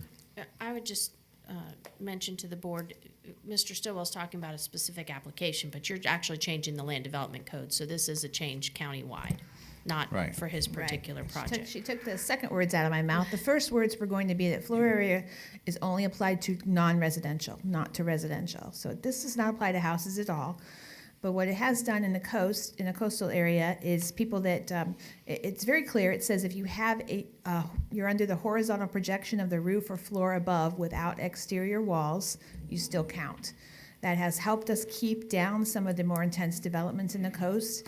There's not a planning principle I can tell you on this. This is a community standard as to whether how high, we still have height limits, but how much floor you want to count. The reason that CLC is 0.3 is because we did not in Citrus County want dense high-rise, I say high-rise, it's 50-foot, up to 50-foot sites in the coast. And if we did, we wanted to be on a big parcel so it's not intense. So Ms. Lynn is exactly correct. He's talking about one specific applicant who may or may not be appropriate for this. This would apply countywide. But the way it's written, it says without exterior walls. If it's below a elevated first floor without exterior walls are not counted as floor area ratio. Parking only, yes, utilized exclusively for parking. I have a question. Yes, ma'am. Yes, sir. So it says pretty specifically here, any building or structure elevated to comply with FEMA flood elevation standards. Elevated to comply with that. So if somebody wanted to do this before, like obviously Mr. Stillwell's applicant is reacting to the floods. If somebody was coming in and wanted to be proactive, this wouldn't affect that, right? It doesn't have to be something that has been damaged or whatever. Maybe it's existing, but they say, hey, listen, we have the money. We want to go ahead and we don't want to deal with any future flooding. We want to go ahead and elevate. This would still be because they're actually complying with the FEMA standards. Yes, it's written very specifically for the coastal area and for flood damage, and not flood damage, but flood areas. Very specifically, it would apply, but only to non-residential. But if a commercial business wanted to say, we're tired of being flooded, we're going to raise up, right now, a bottom level of parking would count toward floor area ratio. With this proposed, it would not. Okay. And like I said, it's worked well to keep some of the more intense high-rise, high 50-foot developments in the coastal area down, but understood that what he's trying to do is very, very specific. So in reality, if somebody moves into one of these units and puts a fiberglass Home Depot storage unit in there with their automobile, that's an enforcement issue. Yeah, this is non-residential, but if they take advantage of this and you pass it and it's parking, it can only be parking. So they probably can't do that anyway with flood standards. So that it for that one? Okay. Could I ask a question? The parking, there could be any parking, boat, RV, No, camper, it's, trailer. it says does utilize exclusively for parking. If it's boat and RV, they're gonna have to come before you as a PUD, and I would definitely be questioning that anyway.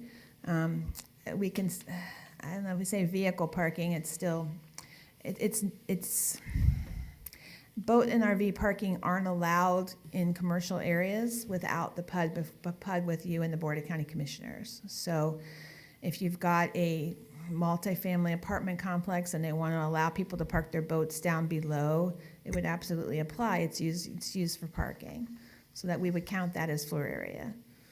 But we wouldn't actually allow that right now, if it's grandfathered, I guess. Thank you.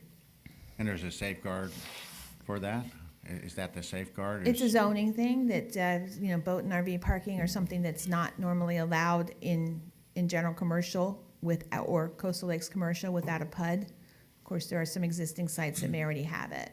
If you have a motel and somebody pulls their boat in that night, but if you want an area to be boat parking, it has to come through the PUD process. So I'm a tenant and I want my boat there, I just can't do it? It's for non-residential.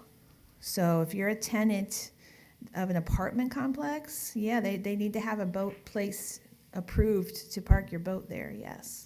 Well, if it's not for rentals, then why is Mr. Stillwell bringing up the rental, 18 rentals and? He's got a commercial site. Right. It is entirely commercial. Site for Right. rentals. Right. I don't know why boats wouldn't apply. Cars would apply. You couldn't just park boats underneath. You're talking about for a business. Yes, for money. right. Right. You could park, the tenants could park their boats underneath there, but they're not gonna park boats under there and collect money as storage. Right, I'm sorry, yes. Storage That's what I mean. fees. I think the last application blew my mind, yes. Yeah. All right. Yeah. Much clearer now, the mud got clear. Thank you, It can Joanne. only go one way, thank you.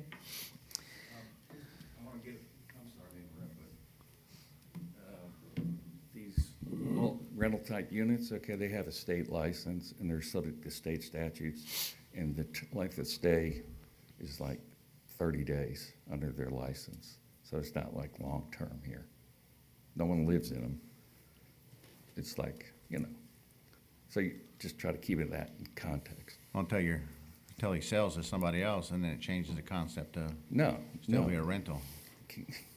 No, if he sells the property, he sells it as a rental. If someone wants to change those 18 units to single-family residential, it doesn't meet the plan, doesn't meet the code, and he has to go through has to Put come here and amendment ask for process. that.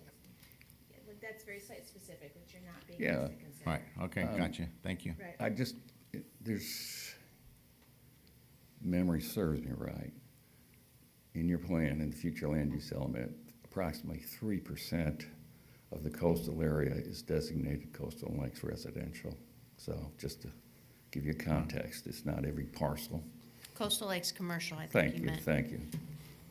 The vast majority is conservation and residential. Thank you. Thank you, sir. Okay, this is generally been utilized in our county for hotels that want to come up, and this has limited how much they can have, how intense a hotel they can have. That's up to you if you want to make this change. The next item to talk about is accessory uses or structures. I'm sorry? Oh, I thought I heard something, apologize. Section 3102, accessory uses or structures. Right now it says accessory uses may not be placed on residentially zoned property prior to the establishment of the principal use. This is actually. Sorry, Joanna, that's not the slide. I know, I don't have a slide for every Oh, specific oh. section. That would be a lot of slides. So right now, it says accessory uses may not be placed on residentially zoned properties with prior to the establishment of the principal use. This is coming up more and more in code enforcement for non-residential properties, that they want to put a shed on there and say, the heck with, we'll build it someday. Because it says residential, we haven't been able to use this section for code compliance. So it proposes to say that accessory uses or structures may not be placed on vacant property, period, prior to the establishment of the principal use. That was the intent of our code, but it did not say it. So this, again, is one of those that have come up with code compliance.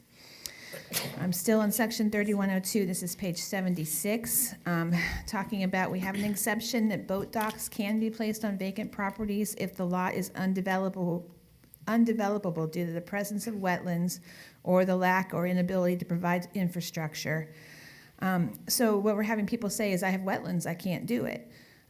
You can. It's just very expensive to go through the wetland mitigation process, but you can develop it.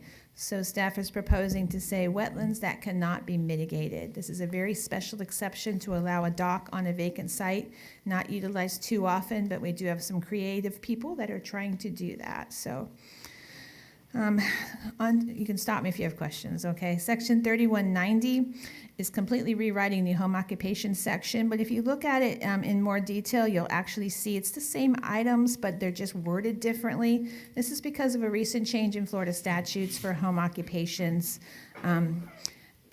We said the same thing. For example, the need for parking cannot be greater than what would be expected as a residence. We said that, but in different words. So this actually complies with Florida statutes. It's not actually giving them anything more. And in fact, it talks about noise, vibration, heat, smoke, dust, glare, fumes, and noxious odors. And those are not actually in our code, so it's actually tightening it up a little bit. But it's in compliance with Florida statutes. So going to my next slide, which I'm in section. Joanna, quick question. Uh-huh. So when we talk about home business, and we talk particularly about B, and it says related to parking, because my anticipation is that parking's gonna be the big issue, right? Parking and hours of operation. And where it says in part related to parking, no greater in volume than would be normally expected, how does that even get defined? Well, it's difficult, and code does have to look at that. Obviously, if they've got 10 people coming there in the morning because they're workers and then they're all going to go out in a crew, that's pushing this. You would not expect a house to have 10 people come there every morning. So it's that kind of thing. There's not a checkbox, but it is it has to be clear when code brings it forward. I'm just thinking I live in a neighborhood and I have a residential street, and my neighbor starts a business. And fine, start a business, but now all of a sudden, the street is backed up because they have people coming in and out, and it says here, no more than 2 employees. But that's 2 employees at the site, and if I had area behind my home, and I'm thinking of a residential neighborhood now, not a country kind of setting, and they're gonna park their cars on the street, and they're gonna jump in my trucks that we can't see from the street and drive away, and I live there, parking's gonna be an issue. And then the other is the hours. It's one thing if it's, during, 7 to 5 or 8 to 5, but it's another if the businesses continue into the evening when kids are on bicycles and doing those things. Correct, and both of those items you're talking about would probably qualify for a code compliance complaint, and we would pursue that. We don't have hours, but we do have noise as one of we would not normally accept that. We have a noise ordinance, and we have what would be considered from a house. If they're having hammering all day long and into the night, probably not what would be accepted and probably would qualify for code compliance. So that's how those are dealt with? Yeah. Code compliance? They have to observe it, and it goes to code compliance. All right, this particular item was actually at the request of a former PDC member, so you can guess which one that one is, but it makes sense. So down below, you'll see this is one of the sites in Old Homosassa, and what they do is they put up banners for some of the other commercial businesses in Old Homosassa as well. Makes sense, we know the Old Homosassa community.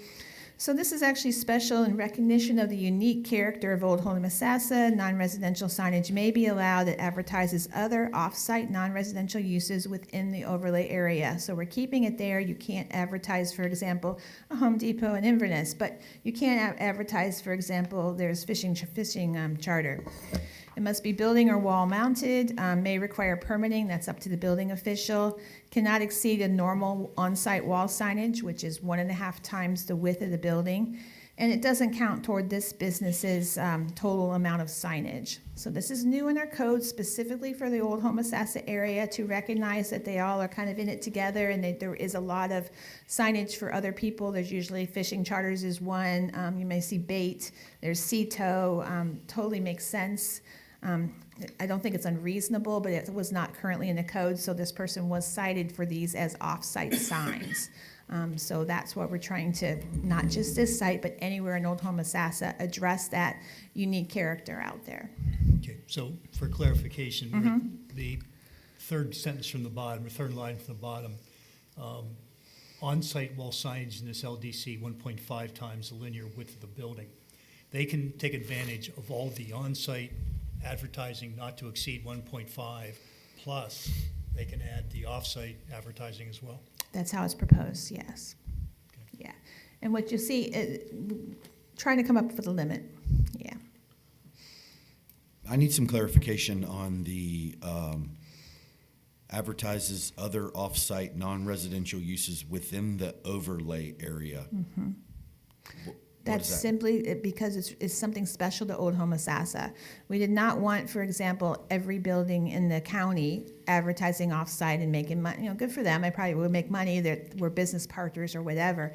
This is specifically in Old Homosassa. There's a lot of fishing charters, et cetera, related items, and they want to support each other. So it is very restricted to just overlay area businesses. So if somebody had a question regarding any of those signs, because I'm pretty sure I see a sign in there that a business that is not in the overlay area, people like us, we have an idea of what the overlay area is and where to find it, I think. But like the public, so then we're just leaving it to like somebody that's just going to be disgruntled and go, I'm pretty sure that business isn't in the overlay area, and then they come in and they make a code compliance. That's how we got this in the first place, is somebody complained about all these signs. This would give them some of those are allowed, not all. Okay. Yeah. So any overlay area. This is Old Homosassa only. But you said we're trying to not specify. Right, we're trying to say they can't be for outside. This is not going to be countywide. This is just within the overlay. The overlay area can help each other with these signs, but that's it. Okay. So some of those would be allowed and some wouldn't. So what happens like out in Ozello? We have a glamp ground or glamping or whatever, and now they're going to have a little tiki or whatever. They may or may not. I'm just hypotheticals now. That's not an overlay area. No, and that, so they would be treated like the rest of the county, whereas off-site signs are not permitted. I can't advertise a business across the county at Okay. my business. No sponsorship signs, basically, that type of thing, which Right. is Now, the way I look at that. when you say sponsorship, I think of like schools and stuff. They're Right. completely exempt. They can do what they want. Homosassa Okay. Elementary has them, good for them. Yeah. This is simply outside the county. So if I have a business in Lecanto, I can't put up a sign now to advertise a business in Crystal River. Okay. It's considered off-site. So when this gets passed, and, you know, assuming this would get passed and by the Board of Commissioners go into effect, that sign to the right with the white background would have to be removed. Correct. Right now, they all have to be removed. So this is to give them some leeway, those fishing charters, et cetera, in the area can stay, but not going above and beyond that. But just for clarity, assuming it gets approved, Mm-hmm. the sign to the right with the white background Mm-hmm. would not fall into this, that business does not occur in that overlay area. Right. So That's my understanding, yes. That would have to be removed. Yes. Okay. Right, instead of all of them right now. Gotcha. Yeah, it's giving them a little bit of in the door, but very specific for Homosassa. That was the only question. I mean, I don't really have a problem with this in theory, but I think that you may run into problems when you start trying to regulate content. Understood, and I get that, and this was just some kind of concession to recognize that so many businesses down there are advertising charters and manatees and et cetera, and this would help them a little bit. We run into challenges, we do. Right now, it's a no, you can't have these at all, take them down. May I just say one thing? I don't know if everybody knows, but in the LDC, and I think, well, actually in the comp plan, there is a specific defined area called the Old Homosassa Overlay District. So I don't know if everybody knew that or not. So it's only within the defined area of the overlay district that's defined in the comp plan. Yeah, very, very, very specific. So elsewhere, well, right now these two, but elsewhere you just cannot advertise other businesses on your business. Doesn't Floral City has one too, though? Florida City has an overlay, but this is not proposed for that. They have not asked for that. I think they're actually more anti-advertisements down there in Floral City, whereas in Homosassa, it's a lot of water-related items. Okay, section 4915, I'm on page 80, is entirely removed. Yeah, this is a remnant from pre-code where, the pre-existing code where we allowed site grading permits just to grade and leave them vacant. We don't allow that anymore. Didn't even see this here at the tail end of chapter 4. I don't know why it's in there, but this is taking it out because it should absolutely not be there. Section 5510, and I'll just ignore the slide, please. Section 5510 is about walls. We are taking out the formed concrete. That is a little general, and someone in code did try to use that. They put a little bit of etching in one piece of concrete. It's formed now. That's why we're removing it. It wasn't meant to give people an out that they can do concrete walls. And these are walls that are serving as buffers. We have other things where you can do concrete block with tile bricks blocks, but formed concrete was a little bit too general for that particular applicant, and agreed, let's take that out. And you're saying not less than 6 feet in height? Which is already existing, yes, that's the Okay. existing So standards. if it's over 6 feet, 6 feet or over, this applies? I'm trying to follow you. Okay, 5510. Wall. Okay, It yes. says not less than 6 feet in height. No, these are, right, walls are only allowed to be 6 feet high. So it's saying a wall not less than 6 feet are designed, and there's all the standards. So you can do an 8 foot high, or you can do a 6 foot high, but they're only allowed 6 foot here in this particular section. Okay, if it's over 6 feet, can you have poured concrete? No, you cannot. And great, I'll get to redo this again. But elsewhere, it talks about, this is the residential area that we don't allow that big. I'll take a look at that and see if there's some inconsistencies. Thank you. And I think there is one. I need more work, but okay. All right, so tree preservation. The County Land Development Division has acquired a person with a landscape architect background. We are very excited to have her on board. I think she's actually watching online. We are looking at the tree preservation standards. They're old. When they came out, they were groundbreaking, wonderful, and they've served us pretty well over the years with some tweaks. However, they do need to be changed. So sometime probably this year, I'll be bringing back baby steps, gradually changing things for that. That is our goal. But what we're also trying to do is do what we can now while she's taking a look at everything. So also in your packet, there is an administrative regulation, and it's page 96. It is an existing administrative regulation for our landscape enhancement program. So what this means is if you want to remove trees, and you're usually a business that wants to remove trees more than you're allowed to, you can pay into this fund. But the problem with the fund is that it's $125 per tree credit, which is 4 inches. It's been like that since 2012. It probably was like that before that. It does not apply. You can't get a tree for that. And the Landscape Enhancement Fund used to go with the Key Center. We had a great partnership with the Key Center where we would give nonprofits and churches and things like that credits. They would go to the Key Center. They could have free trees and shrubs with these credits, so it would serve in a good purpose as well. Key Center has no interest in continuing that. It's been gone for a couple years now. They do not want to continue that partnership. So we have this landscape enhancement program, and we don't have anything where to put the money. So this is a proposal. You're not being asked to consider this administrative regulation. That is entirely the Board of County Commissioners, but I did want to put it in here so you can see it, and there's a reference to it in the Land Development Code. What we're proposing is to completely change those numbers, and when our landscape architect finishes, these numbers may be out the window as well. We borrowed from the University of Florida and what they charge for mitigation. So it's based on tree size.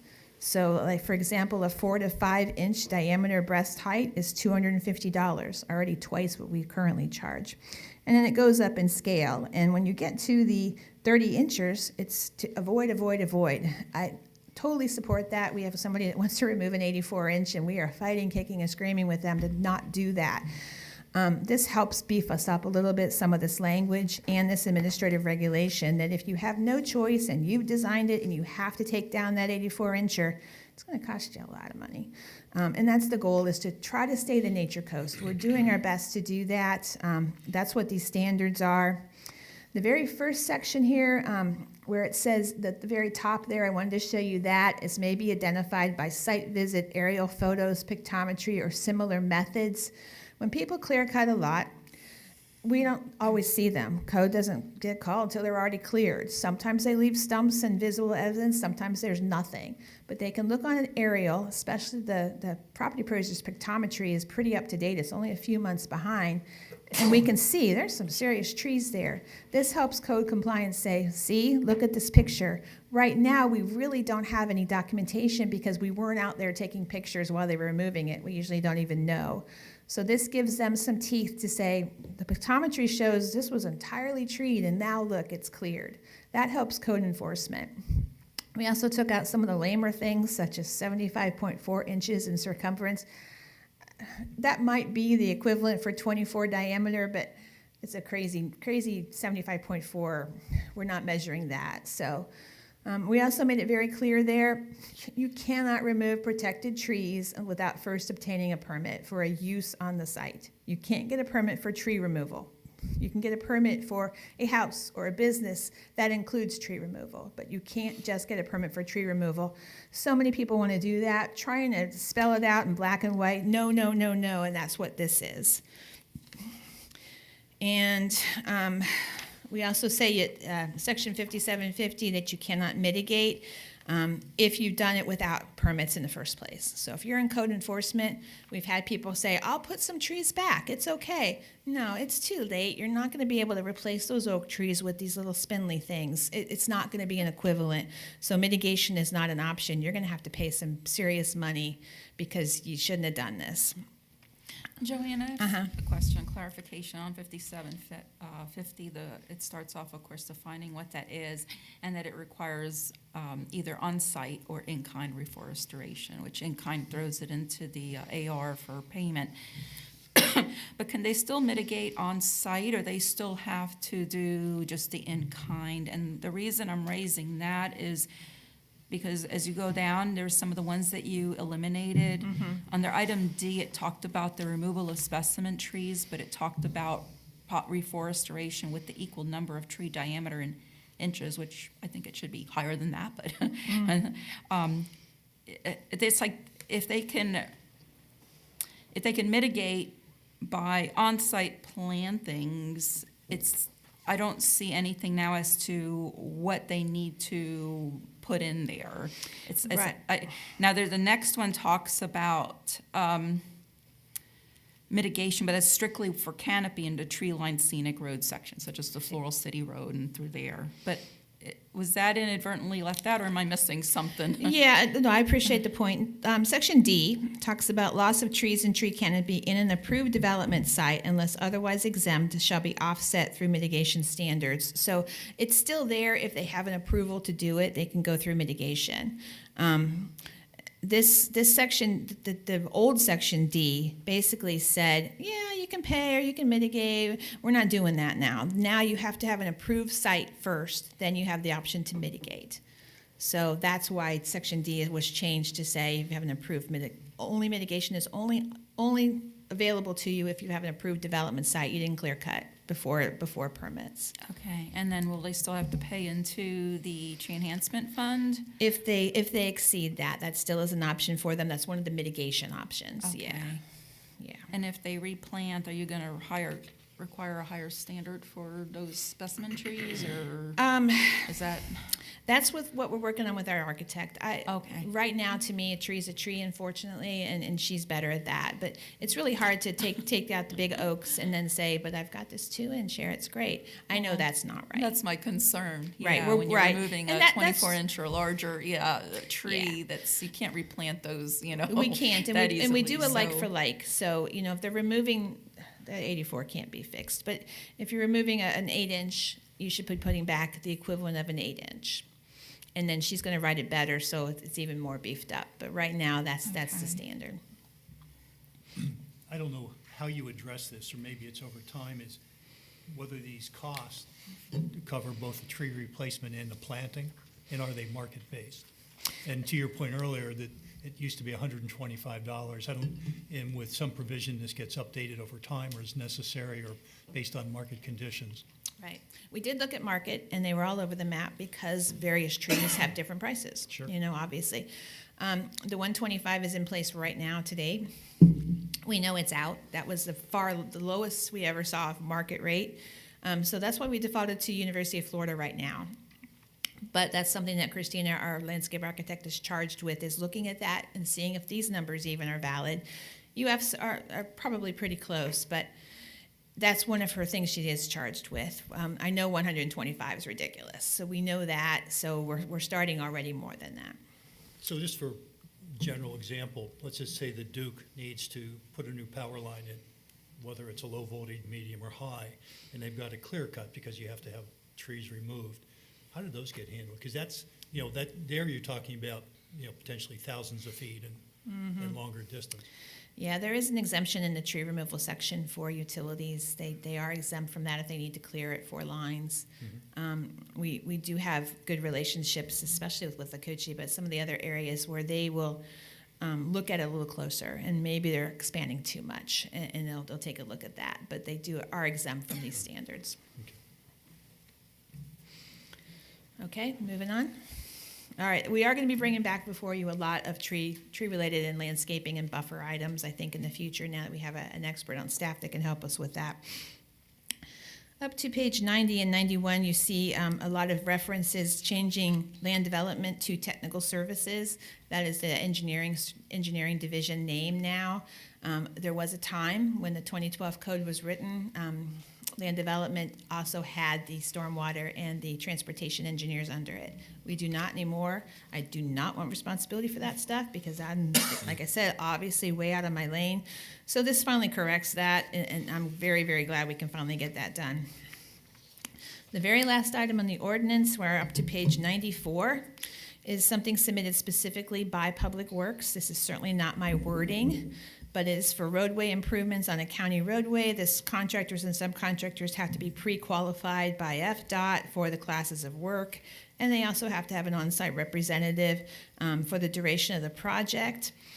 So You'll see in there some comments from the Builders Association on that. They were concerned specifically with that wording, that they have to have somebody 24 hours, and that wasn't the intent. So it is slightly modified there, but I think we've addressed the Builders Association comments on this as well. So this just covers engineering for items they're seeing. They're seeing subcontractors doing work in their right of way that really don't have the backup qualifications that they need to have. And we can't take over for them. They need to be responsible. So are we saying while work's in process? Yes. While an active work site. So that's you can go home at night and sleep, and then the active work site, when it starts the next day, they need to have somebody on site again. But if they're working 2 shifts or 3 shifts? Right, then they've got to have somebody the whole time. And right now, that's not a requirement, and the county engineers are concerned about that, understandably. I know it's a lot. I don't think any of it's too radical, other than the floor area perhaps, and the home assessor signs. So y'all tell me what you want. I just want to make sure the floor area makes sense in the context of Mr. Stillwell's applicant. But I just want to make sure if we approve that we've thought through any unintended consequences with, especially like the old Homosassa area, with the height of some of the buildings, and what happens, and is there any protections that we could add into the language that would make, it would not allow a hotel to come in or something and take advantage of the change? And Yeah, that's tough. The 50-foot height is in place regardless. I think it's actually now 2 stories above base flood for non-residential. Where this has been a big factor are, for example, a while ago, Pirates Cove wanted to put a hotel at the end of Pirates Cove, in that Pirates Cove area. The Halls River Road Retreats Hotel, the Riverside Resort actually triggered this. So multiple 3- and 4-story hotels could possibly get on that height limit, but have trouble because of the floor area ratio. It's a very intense site for a very small, limited area. I've put in the standards I think can be the ones we can consider, which is the used exclusively for parking. This is a county standard for the neighborhoods. Do you think it should go higher based on the lot size? Because floor area ratio is specifically on lot size. If I've got a huge lot, floor area is not going to be a problem for me.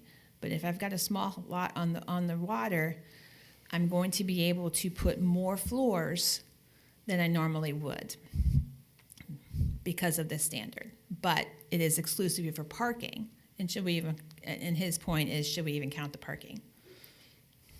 but what you just said was the 50-foot maximum rule, or 2 stories above finished floor, I think is correct, yeah. That's for non-residential. Yeah, it's also for residential. So 2 stories above parking is maximum 50 feet. I think it's 50 feet at this point. I'm sorry, I'm mixing it up. The 2 stories above finished floor is the residential, and the 50 feet is the non-residential, which is where they're proposing 50 feet when that comes 50. before you. But, so they're meeting that, but they have, their floors are large enough on the small parcel that they're not meeting floor area ratio. Right. Because of the parking below that they have to have, because they have to elevate for FEMA. Right now, those buildings are not. But that's one site. But he's correct, it's in the comp plan that here's the floor area ratio in that zoning district, period. You can't deviate from it. So it's a community standard, whether you think it's appropriate or not. So with the no walls, we're gonna ignore the fact that breakaway walls are in our Florida building code? We're not ignoring the Florida Building Code ever, but what this is saying is that if it only applies when there's no walls, that you get this exception, that it doesn't count as floor area. We don't want things down there. It has to be parking only. If they do breakaway walls, it's floor area. We're done. There's no question. But if it's parking, only parking and no walls, then we won't count it as floor area ratio if we change this. Right now we do. That's the small target then. Yeah, it is a very small target, absolutely. I'm not against this per se. Chuck, you got to talk in your Microphone, mic. Chuck. I'm not against this per se because I realize the reality of flooding down there, but what happens if they get this and then they come back later under the Florida Building Code and install walls? We would not be allowing that because we'd look at floor area then. They would now trigger that as new floor area, and when we review it for permitting, we'd have to say, you exceed the floor area ratio. Now, if they do it without permits, that's another thing. But if they came in, we'd look at floor area and look at this specific definition. I have a question on this, because this definition is specifically floor area gross. It's not the definition for floor area ratio. So this obviously is used then in context with floor area ratio, and you're further defining it by removing the underground area where it's used exclusively for parking. But I feel like I'm preaching to the choir here, but you have checked to make sure that floor area gross is not used in any other land development code standard. Correct. And that obviously it applies only to the FAR and not to impervious surface, and I know like impact fees uses it, but that's a different ordinance. But I just want to make sure that this isn't going to throw a kink into some other standard. Yeah, no, this was unrelated to the other standards that we're talking about. This is simply floor area for non-residential projects and not impervious surface, not setbacks. Yeah, because the other thing I would just recommend is a clarification to the red line that, it says something about in the case of floor area ratio, any building or structure, blah, blah, blah.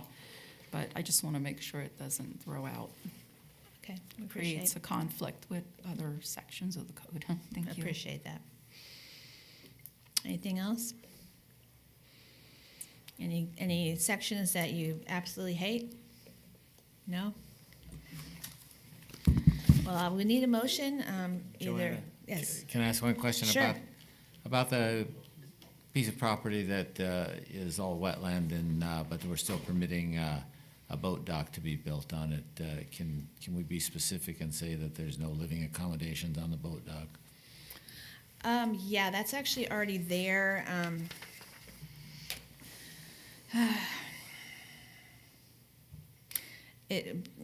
Okay.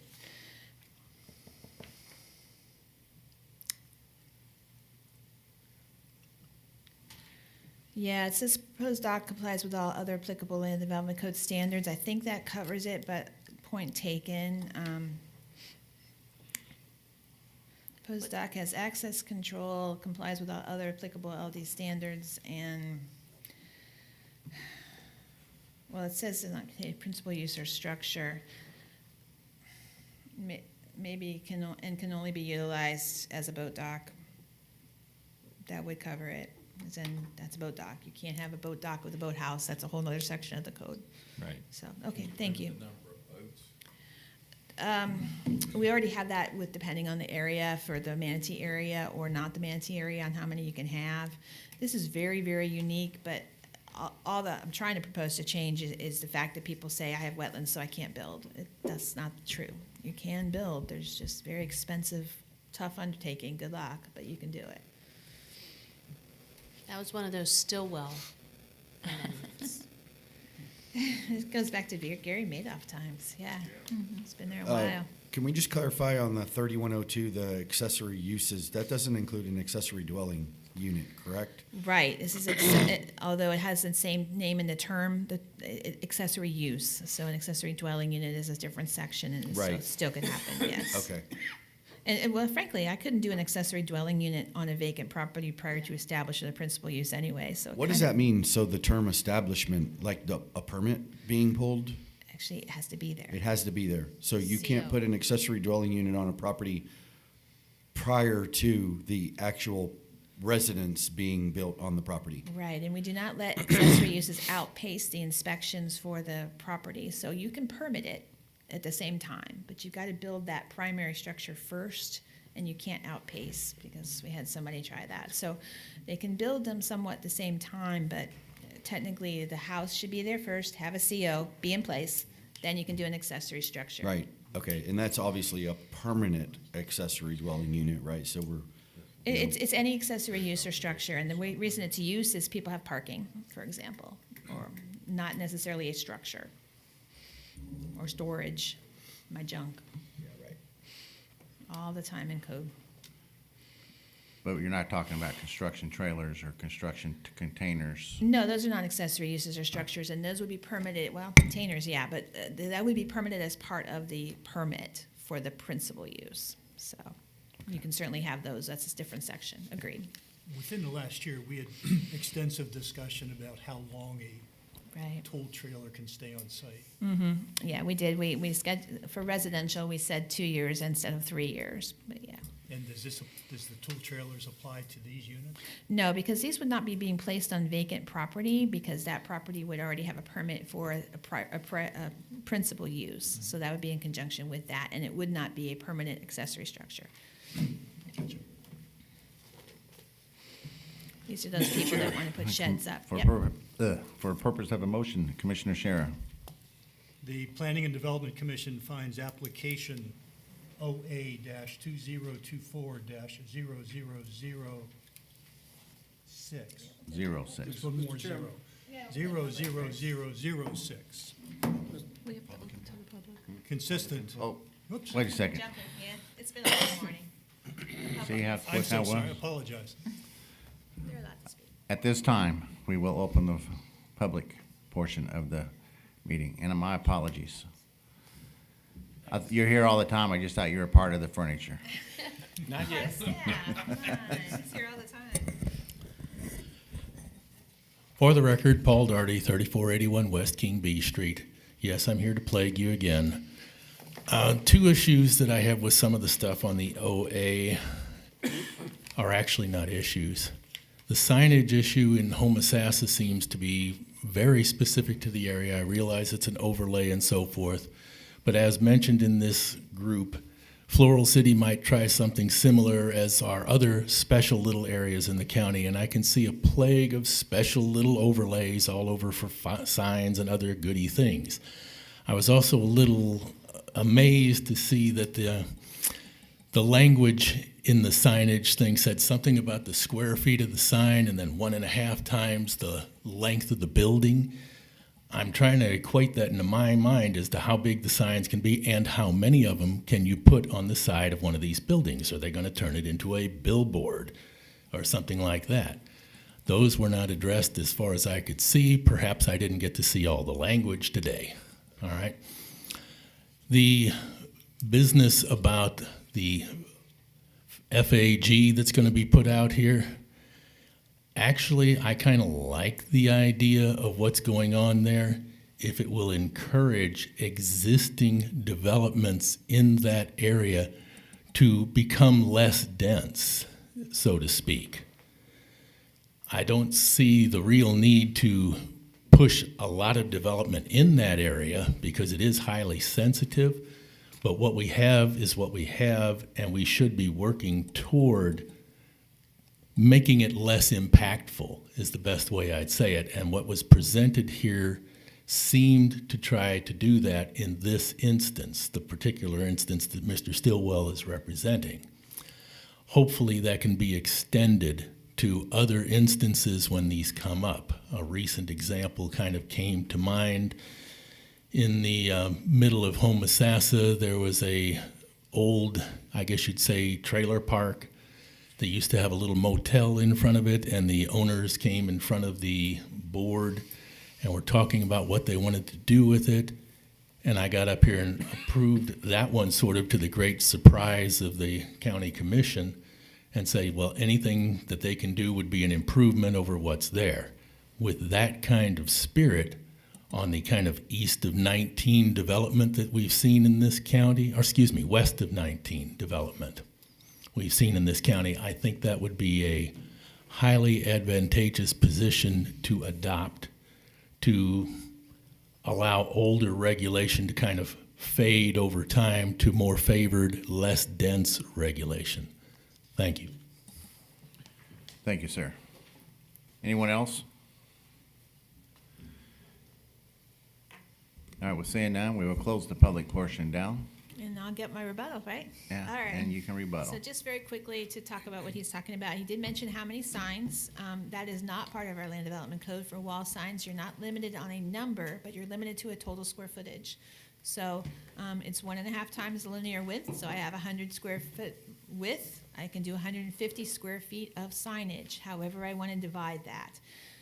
He also mentioned billboards. Those are already billboards. The definition, I know people think of billboards as what's on the highways, but the definition of Land Development Code is an advertisement off-site. So those individually are each technically billboards, and that's what they were cited for by code compliance.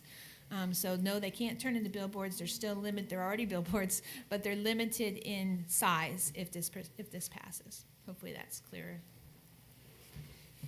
Yes, thank you. Blocking and tackling, are they individually limited in size? No, they're not. So you have that 150, for my example, 100 square foot, 100 linear width, so 150 square foot of signage, however they want to divide it. If they want to do 10 signs of 15 square feet, okay. If they want to do 150, they can. That's how the Land Development Code is currently written for wall signage.